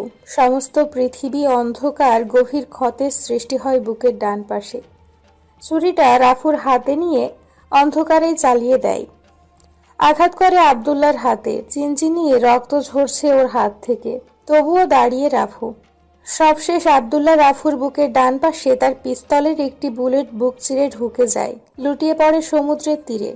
সবকিছু নিস্তব্ধ। মিমের জ্ঞান নেই। অতিরিক্ত রক্তক্ষরণে জ্ঞান হারিয়েছে। রাফু তাকিয়ে আছে আকাশের দিকে। সমুদ্রের ঢেউ বারবার এসে শরীরে জড়িয়ে যাচ্ছে, নিশ্চুপ হয়ে গেছে। আব্দুল্লাহ ওদের নিয়ে একটু দূরে যেতেই ধাই ধাই করে আরো দুটো শব্দ হয়। রিফাতের রক্তাক্ত দেহ লুটিয়ে পড়ে বালুতে। আশিক হতবাক হয়ে তাকিয়ে আছে। আব্দুল্লাহ বলল, শালা আমাকে ব্ল্যাকমেল করার জন্য ভিডিও করে। বলে রিফাতের শার্টে বোতামের মতো লুকোনো ক্যামেরাটা বের করে নেয় আব্দুল্লাহ। আশিক তবদা খেয়ে দাঁড়িয়ে আছে। আব্দুল্লাহ আবার বলে, যখন ভিডিও রেকর্ড হচ্ছিল তখন সবুজ রঙের বাতির সিগন্যাল দিচ্ছিল, আর তাতে আমার মাথার বাল্ব জ্বলে ওঠে। বিশ্বাসঘাতক। আশিক ভাবতেও পারেনি রিফাতের মনে এই বুদ্ধি চলছিল। আব্দুল্লাহ দ্বিতীয়বার আবার বলে, আশিক, রিফাতের লাশ গুম করে ফেলো।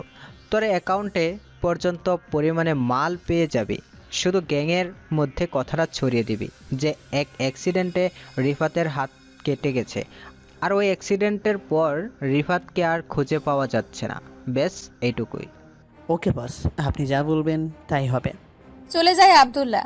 আশিক রিফাতের লাশের পেট কেটে ফেলে ওর হাতে ছুরি দিয়ে। বালি ভর্তি করে কোমরের বেল্ট খুলে শক্ত করে বেঁধে সাগরের গভীরে নিয়ে ফেলে দেয় নিখোঁজ রিফাত। ফোন করে কয়েকজনকে খবর ছড়িয়ে দেয় আশিক, সাথে আব্দুল্লাহ শিখানো কথাগুলো। সমুদ্রের তীরে মিম রাফুকে ঘায়ের অবস্থায় পড়ে থাকতে দেখে ওদের হাসপাতালে নিয়ে যায় কয়েকজন ট্যুরিস্ট। কক্সবাজারে ওদের চিকিৎসা দিতে না পেরে লাইফ সাপোর্টে ঢাকা নিয়ে আসা হয়। অচেনা দুজন, কেউ নেই তাদের সাথে। কত খরচ লাগবে তাদের চিকিৎসায় কেউ জানে না। ডাক্তাররা কেউ এগিয়ে আসছে না তাদের দিকে। একজন নার্স চিনতে পারে রাফুকে, যে রাফুর গ্যাং মেম্বারদের একজন। যে কোনো ঘায়েল অবস্থায় তাকেই নেওয়া হয় গোপন আস্তানায়। চুপি চুপি ফোন করে সে শহীদ হাসানের কাছে।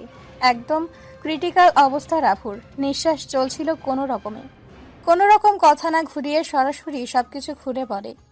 অস্থিরতা শুরু হয় শহীদ হাসানের মনে। কাউকে কিছু না জানিয়ে চুপি চুপি চলে আসে হাসপাতালে।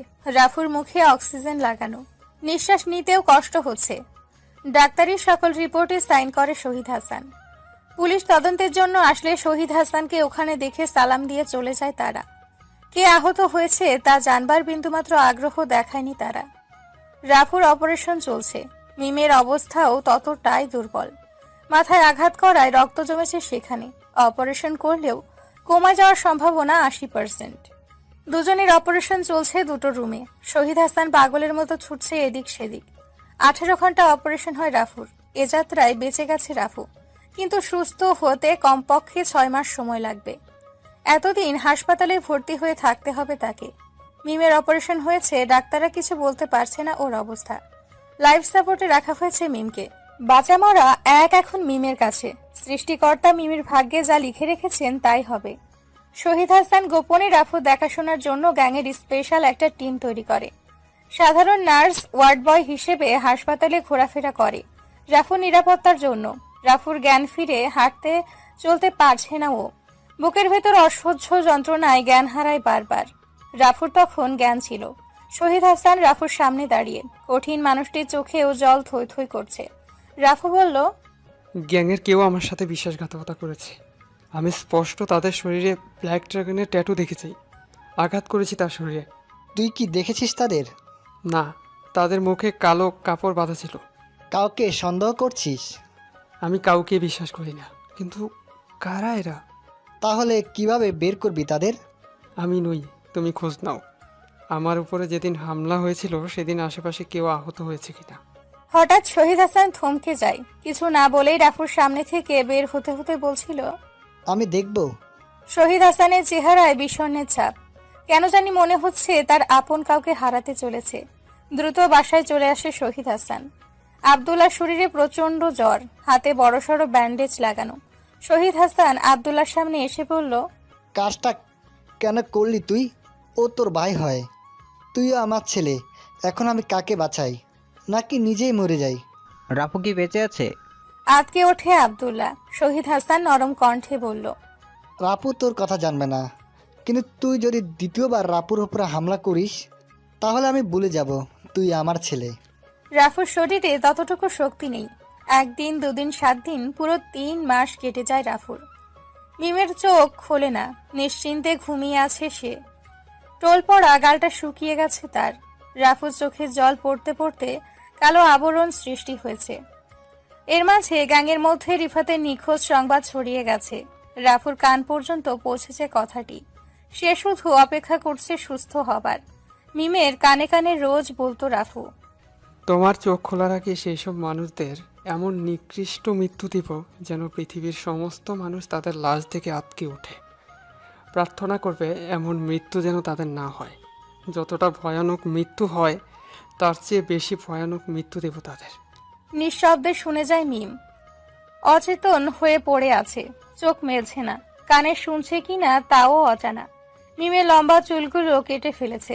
রাফু তার হাত দিয়ে এলোমেলো চুলগুলো আর ঠিক করে দিচ্ছে না, শুধু অপেক্ষা। সুস্থ হতেই রাফুর আত্মগোপনে রিফাতের বাসায় খোঁজ নেয়।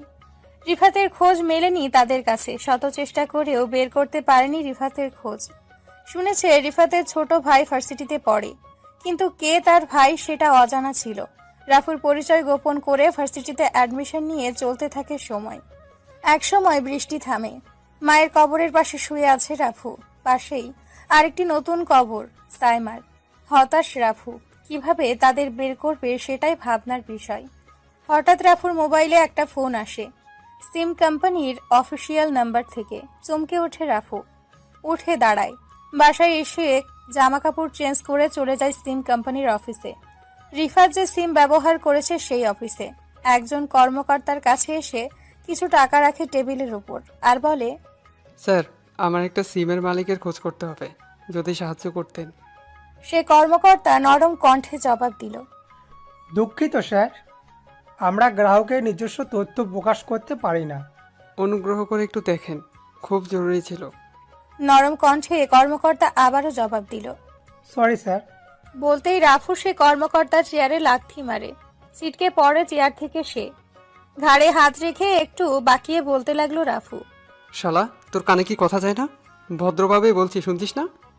দাঁড়া, সোজা হয়ে দাঁড়িয়ে টেবিলে আস। অফিসের সকলে রাফুর দিকে তাকিয়ে আছে। একজন পুলিশকে ফোন করেছে।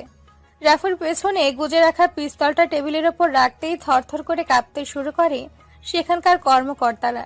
রাফু আবার বলে, আমার কাজ করে দিবি নাকি জীবন থেকে হাত ধুয়ে ফেলবি বল। সরি স্যার, আমি দেখছি। কর্মকর্তাটা চেয়ার টেনে রাফুর সামনে এনে বলে, বসেন স্যার, আমি কাজটা করে দিচ্ছি। কম্পিউটারের সামনে দাঁড়িয়ে কিবোর্ডে সার্চ করে রানিং নাম্বারে পেল না রিফাতের নাম্বার। কর্মকর্তা বলল, স্যার, এই নম্বর এখন আর চলছে না। বন্ধ হয়েছে কতদিন হলো? ওয়েট স্যার, দেখছি। বলে কর্মকর্তা আবারও মনোযোগ দেয় কাজে। কিছুক্ষণ পরে বলল সে, স্যার, এটা 2 বছর আগেই বন্ধ হয়েছে। লোকেশন কোথায়? রাফুর কথা শেষ না হতেই পুলিশের দুটো গাড়ি এসে অফিসের চারপাশ ঘেরাও করে রাখে। সাব ইন্সপেক্টর হুমায়ুন কবির অফিসের ভেতরে ঢুকে। সামনেই রাফু, টেবিলের ওপর পিস্তল রাখা, মুখ ঘোরানো অন্যদিকে। রাফুর মাথায় হুমায়ুন কবিরের পিস্তলের নলটা ওর মাথায় ঠেকিয়ে বলল, আমার এলাকায় মস্তানি চলবে না। মাথা না ঘুরিয়ে রাফু বলল, আমার সামনে পুলিশের আইন চলবে না। পেছনে ঝুলানো রাফুর বাবরি চুল মুঠ করে ধরে হুমায়ুন কবির। জোরে জোরে বলে, দেখি তোর কোন বাপ এসে তোকে ছাড়িয়ে নেয়। রাফু হাসতে হাসতে হুমায়ুন কবিরের সামনে দাঁড়ায়। চোখ বড় বড় করে তাকিয়ে থাকে রাফুর দিকে। হুমায়ুন কবির ব্ল্যাক ড্রাগনের ক্যাডার। তাকে নিয়ন্ত্রণ করত রাফু। রাফুর মৃত্যুর সংবাদ তাদের সবার কাছেই পৌঁছে গেছিল। কেউ বিশ্বাস করেছিল, কেউ করেনি। জীবিত রাফুকে সামনাসামনি দেখে আটকে ওঠে হুমায়ুন কবির। চুল ছেড়ে দিয়ে বলে উঠল, রাফু ভাই। সাথে সাথে দাঁড়িয়ে যায় অফিসের সকল কর্মকর্তা। কেউ রাফুকে নিজের চোখে দেখেনি, ও তাণ্ডবের কথা শুনেছে। চোখের ইশারায় হুমায়ুন স্যারকে চলে যেতে বলল রাফু।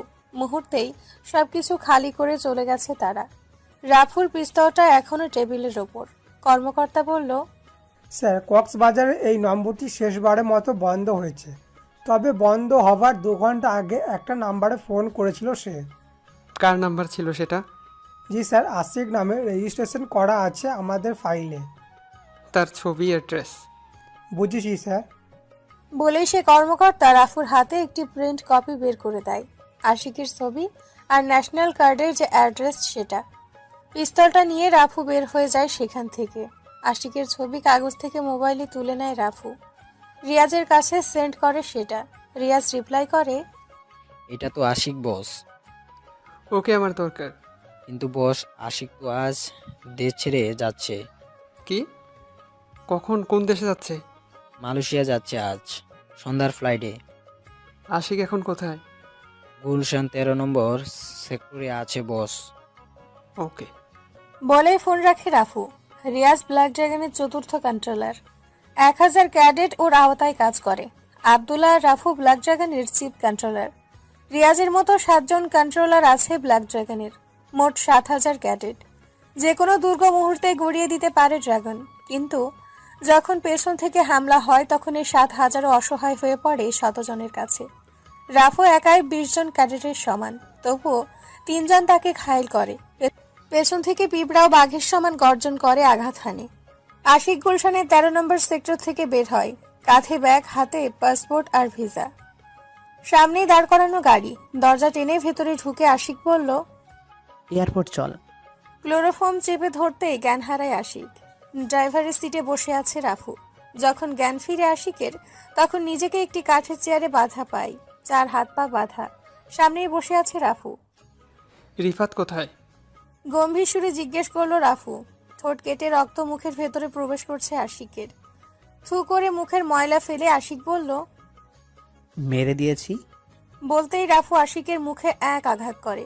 আশিক আবারও থুতু ফেলে বলল, আমরা জানতাম রিফাত বেঁচে থাকলে সমস্যা হতে পারে, তাই রিফাতকে মেরে দিয়েছি। কিন্তু তুই যে বেঁচে যাবি সেটা কল্পনাও করিনি।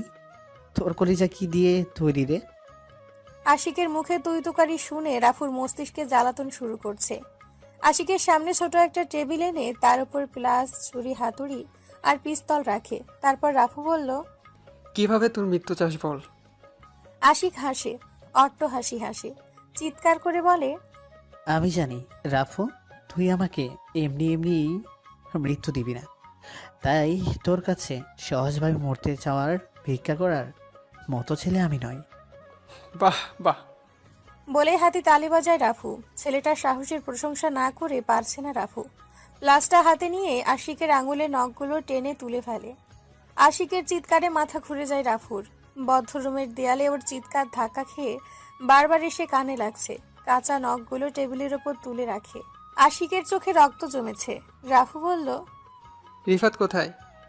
মেরে দিয়েছি, পেট কেটে ওর লাশ সমুদ্র গভীরে ফেলে দিয়েছি। বলেই থুতু ফেলে আশিক। দ্বিতীয় জন তো তুই, বাকি তৃতীয় ব্যক্তিকে? বলল রাফু। আশিক কথা বলে না, অট্ট হাসি হাসে।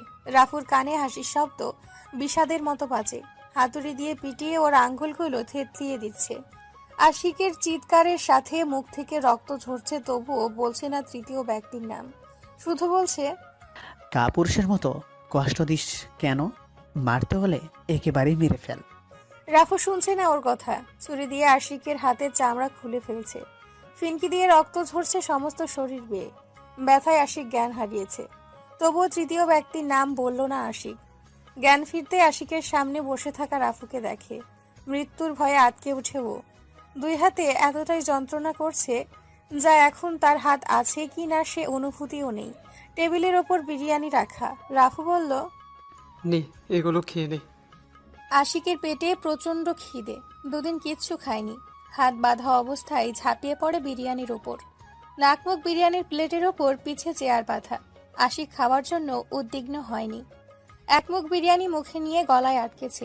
মৃত্যুর সহজ উপায়। রাফুর কিছু বুঝে ওঠার আগেই প্রায় মৃত্যুর মুখে আশিক। ও শিট বলেই টেবিলের ওপর লাথি মেরে আশিকের মাথায় ধায় ধায় করে 1 রাউন্ড বুলেট চালিয়ে দেয়। থেতলিয়ে যায় ওর সমস্ত মুখ। বুকের ভেতর জ্বালাতন সৃষ্টি হয় রাফুর। এখন এই তৃতীয় ব্যক্তির খোঁজ মিলবে কিভাবে? আশিকের সাথে মোবাইল নেই, শুধু ব্যাংকের কিছু কাগজ রাখা আর একটি পেনড্রাইভ। ব্যাংকের কাগজে হাত না দিয়ে পেনড্রাইভ নিয়ে চলে আসে রাফু। বাসায় ফিরে পেনড্রাইভ ওপেন করার জন্য ল্যাপটপে লাগাতেই পাসওয়ার্ড চাচ্ছে। মহা ঝামেলা। কিন্তু আশিক তার পেনড্রাইভে পাসওয়ার্ড দিয়ে রাখবে কেন, সেটাই প্রশ্ন জাগে। হঠাৎ রাফুর মনে হয় ব্যাংকের কাগজের সাথে এ পেনড্রাইভের কিছু কানেকশন নিশ্চয়ই আছে। ফিরে যায় সেখানে। ব্যাংকের কাগজ ঘেটে দেখে আশিকের নামে 7 কোটি টাকা ট্রান্সফার হয়েছে অন্য কারো অ্যাকাউন্ট থেকে। শালা এই সেই তৃতীয় ব্যক্তি। মাথায় হাত রাখে রাফু। তৃতীয় ব্যক্তির নিশানা তো পেয়েছে, কিন্তু কে সে? পেনড্রাইভ ওপেন করতে হবে। পাগল প্রায় রাফু, মাথা ঘুরছে ওর। প্রথমেই ব্যাংকে যায় রাফু। খোঁজ নিয়ে দেখে সেই ব্যাংকের অ্যাকাউন্টের মালিক কে। আজহার উদ্দিন নামে একজন অবসরপ্রাপ্ত ব্যাংক কর্মকর্তা ছিলেন তিনি। সেখান থেকে তার বাসার ঠিকানা নিয়ে চলে যায় তার বাসায়। নিস্তব্ধ প্রায় তার বাসা। বাসার ভেতরে নিরিবিলি বসে আছে এক বয়স্ক মহিলা। তার কাছে যায় রাফু, জিজ্ঞেস করে, আজহার উদ্দিন কোথায়? মহিলাটি ভারী কণ্ঠে জবাব দেয়, আজহার উদ্দিনের মৃত্যু হয়েছে আজ 4 বছর। আরও কিছু খোঁজ নেয় রাফু। তার কোনো ছেলে মেয়ে নেই। মৃত্যুর পরে আজহারউদ্দিনের ব্যাংক অ্যাকাউন্ট বন্ধ করে দেয়নি তার পরিবার। সেটার ফায়দা তুলেছে সেই তৃতীয় ব্যক্তি। রাফু ক্লান্তির নিঃশ্বাস ফেলে। শেষ ভরসা এই পেন ড্রাইভ হাতে নিয়ে চলে যায় ব্ল্যাক ড্রাগনের সাইবার হ্যাকার গ্রুপের সবচেয়ে দক্ষ হ্যাকার শিমুলের কাছে। রাফুর শরীর থেকে ঘাম ঝরছে টপ টপ করে। এসির ভেতরেও ও শরীর সরম হয়ে আছে। শিমুল বলল, বস, কাজ হয়ে যাবে কিছু সময়ের মধ্যে, কিন্তু সমস্যা হয়েছে বস, এটা যে কোনো সময় ক্রাশ হয়ে যেতে পারে, তাই সময় নিয়ে করতে হবে। কত সময় লাগবে? এই ধরেন বস, মিনিট 5 ঘন্টা। এত সময় কেন? এই সময় তো যে কোনো সরকারের ওয়েবসাইট হ্যাক করে ঘুমানো যায়। আসলে বস, হোয়াটসঅ্যাপ হ্যাক করা আর পাসওয়ার্ড হ্যাক করার মধ্যে পার্থক্য আছে বস। সব পাসওয়ার্ড এক হয় না। এ প্রাইন্ডারপে এমনভাবে পাসওয়ার্ড সেট করা হয়েছে, ভুলেও কেউ খুলতে চাইলে ক্রাশ হয়ে ভিতরের সব ফাইল মুছে যেতে পারে, তাই সতর্কতার সঙ্গে কাজ করতে হবে। আচ্ছা, সময় নাও, হয়ে গেলে আমাকে জানাবে। আর এই ব্যাপারে যেন আমার বাবা আসলেও যেন তাকে না জানানো হয়। ওকে বস। রাফু চলে যায় সেখান থেকে। রুমে এসে ফ্রেশ হয়ে নেয়। অনলাইনে অর্ডার করেছিল কিছু খাবার, এসেছে এতক্ষণে। টেবিলের ওপর রেখে পানির গ্লাসটা খালি করতেই রাফুর মোবাইলে ফোন আসে। আব্দুল্লাহ ফোন করেছে। রিসিভ করতেই আব্দুল্লাহ বলল, রাফু নাইট বাজারের গ্যাং আমাদের উপর হামলার পরিকল্পনা পাচ্ছে। আমি ভাবছি রাতেই ওদের উপর হামলা করে দিব। রাফু কোনো কথা বলল না। হাত ধুয়ে আব্দুল্লাহকে বলল, তুই সব ক্যাডারদের তৈরি কর, আমি আসছি কিছুক্ষণের মধ্যেই। ফোন রাখে রাফু। মুখে কালো কাপড় বেঁধে নেয় রাফু। অস্ত্র ফেলেছে, চালানো ভোলেনি। কালো বাইকের ওপর চড়ে বসতে বাতাসের গতিতে ছুটছে রাফু। উদ্দেশ্য ব্ল্যাক ড্রাগনের আস্তানা। 5000 ক্যাডার, 6 জন কন্ট্রোলার আর রাফু আব্দুল্লাহ। দুটো হেলিকপ্টারে রিয়াজ আর তৌহিন মেশিনগান নিয়ে তৈরি। হামলা করতে হবে নাইট বাজারের আস্তানায়। ঘন্টা সময় হয়ে গেছে। রাফুর ক্যাডেট টিম নাইট বাজারের আস্তানার প্রধান গেটের সামনে দাঁড়িয়ে। আব্দুল্লাহ বাকিদের নিয়ে পেছন থেকে হামলা করলে নাইট বাজারের ক্যাডাররা পেছনে মনোযোগী হলে সামনে থেকে ধায় ধায় করে ধেয়ে ঢুকে যায় রাফু। চারদিকে শুধু গোলা বারুদের শব্দ। দূর থেকে স্নাইপার টিম কভার দিচ্ছে রাফুদের। চারদিকে নিস্তব্ধ। লাশের বন্যা বয়ে গেছে সেখানে। মৃত্যু হয়েছে রাফুর শতাধিক ক্যাডারের। নিস্তব্ধতা ছেয়ে গেছে। সে সময় রাফুর মোবাইলে একটি SMS এসে হাজির। শিমুল পাঠিয়েছে। ভিডিওটি সে রাতের। মিম আর রাফসানের হত্যার চেষ্টার পর যখন ফিরছিল তারা 3 জন, সে সময়ের ভিডিও। আশিক রেকর্ড করেছিল তা। আব্দুল্লাহের হাতে পিস্তলটা দিয়ে রিফাতকে শ্যুট করার ভিডিও। অবাক হয়ে তাকিয়ে আছে রাফু মোবাইলের দিকে। বাজ ভেঙে পড়েছে রাফুর জীবনে।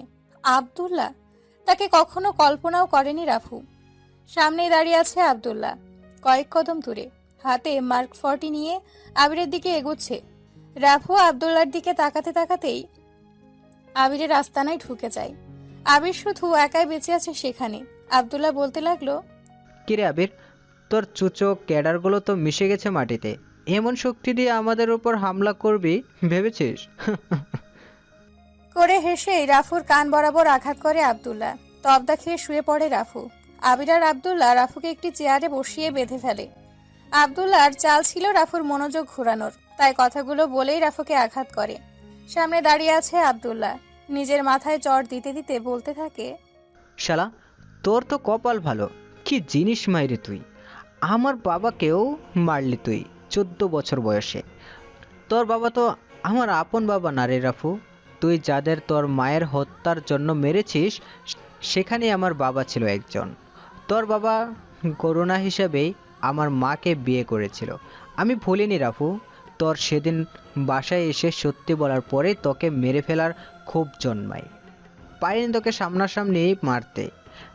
কক্সবাজারের সেদিন আমি তোর উপর হামলা করি, বেঁচে গেছিস।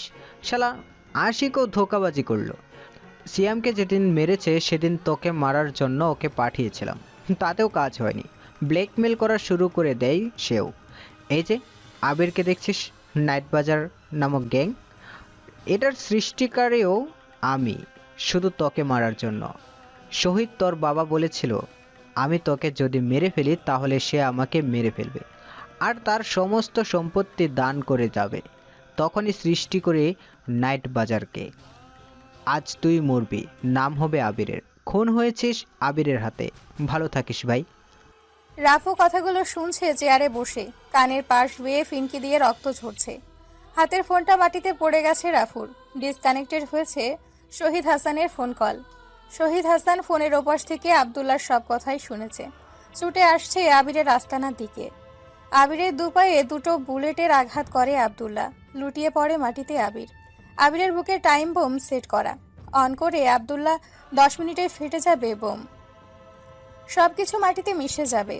আব্দুল্লাহর ভয়ানক প্ল্যানিংয়ের কথা মিশে যাবে আবিরের সাথেই। আবির ছাড়া আব্দুল্লাহর কালো কাজের সাক্ষী নেই। ইট পাথরে ঘেরা রুম থেকে বের হয়ে ক্যাডারদের সামনে আসতেই পিছে বিকট এক শব্দ। ধসে পড়ে আবিরের আস্তানা। ঠিক বোমার বিস্ফোরণের আগে আবির রাফুর হাত পার বাঁধন খুলে দেয়।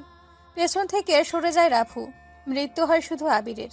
মৃত্যুর আগে জীবনে একজনের উপকারে আসতে পারলেও আবিরের আত্মা শান্তি পাবে, তা ভেবেই মুক্ত করে দেয় রাফুকে।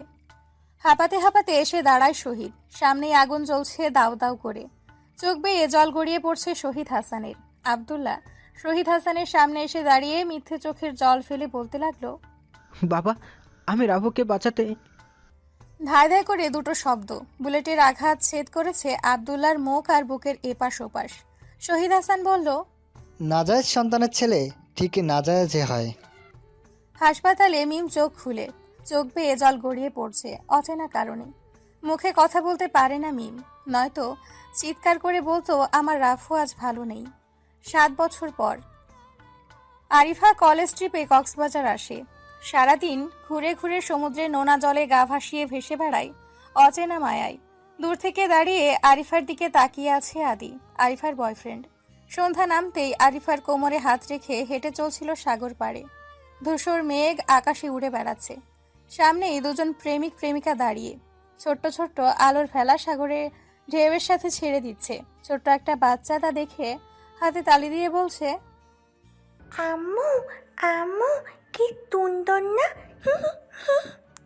হাসছে মেয়েটা, যেন মুক্ত ঝরছে হাসিতে। ছোট্ট ছোট্ট পা দুটো বালুতে ফিরছে। ছেলেটার পাশে দাঁড়িয়ে থেকে মেয়েটি বলে, এই মীরা দুষ্টুমি করে না। আরিফা একটু ভালো করে তাকায় তাদের দিকে, সামনে আগায়। কাছে আসতেই চমকে উঠে, রাফসান ভাইয়া, মিম, ভাবি, তোমরা?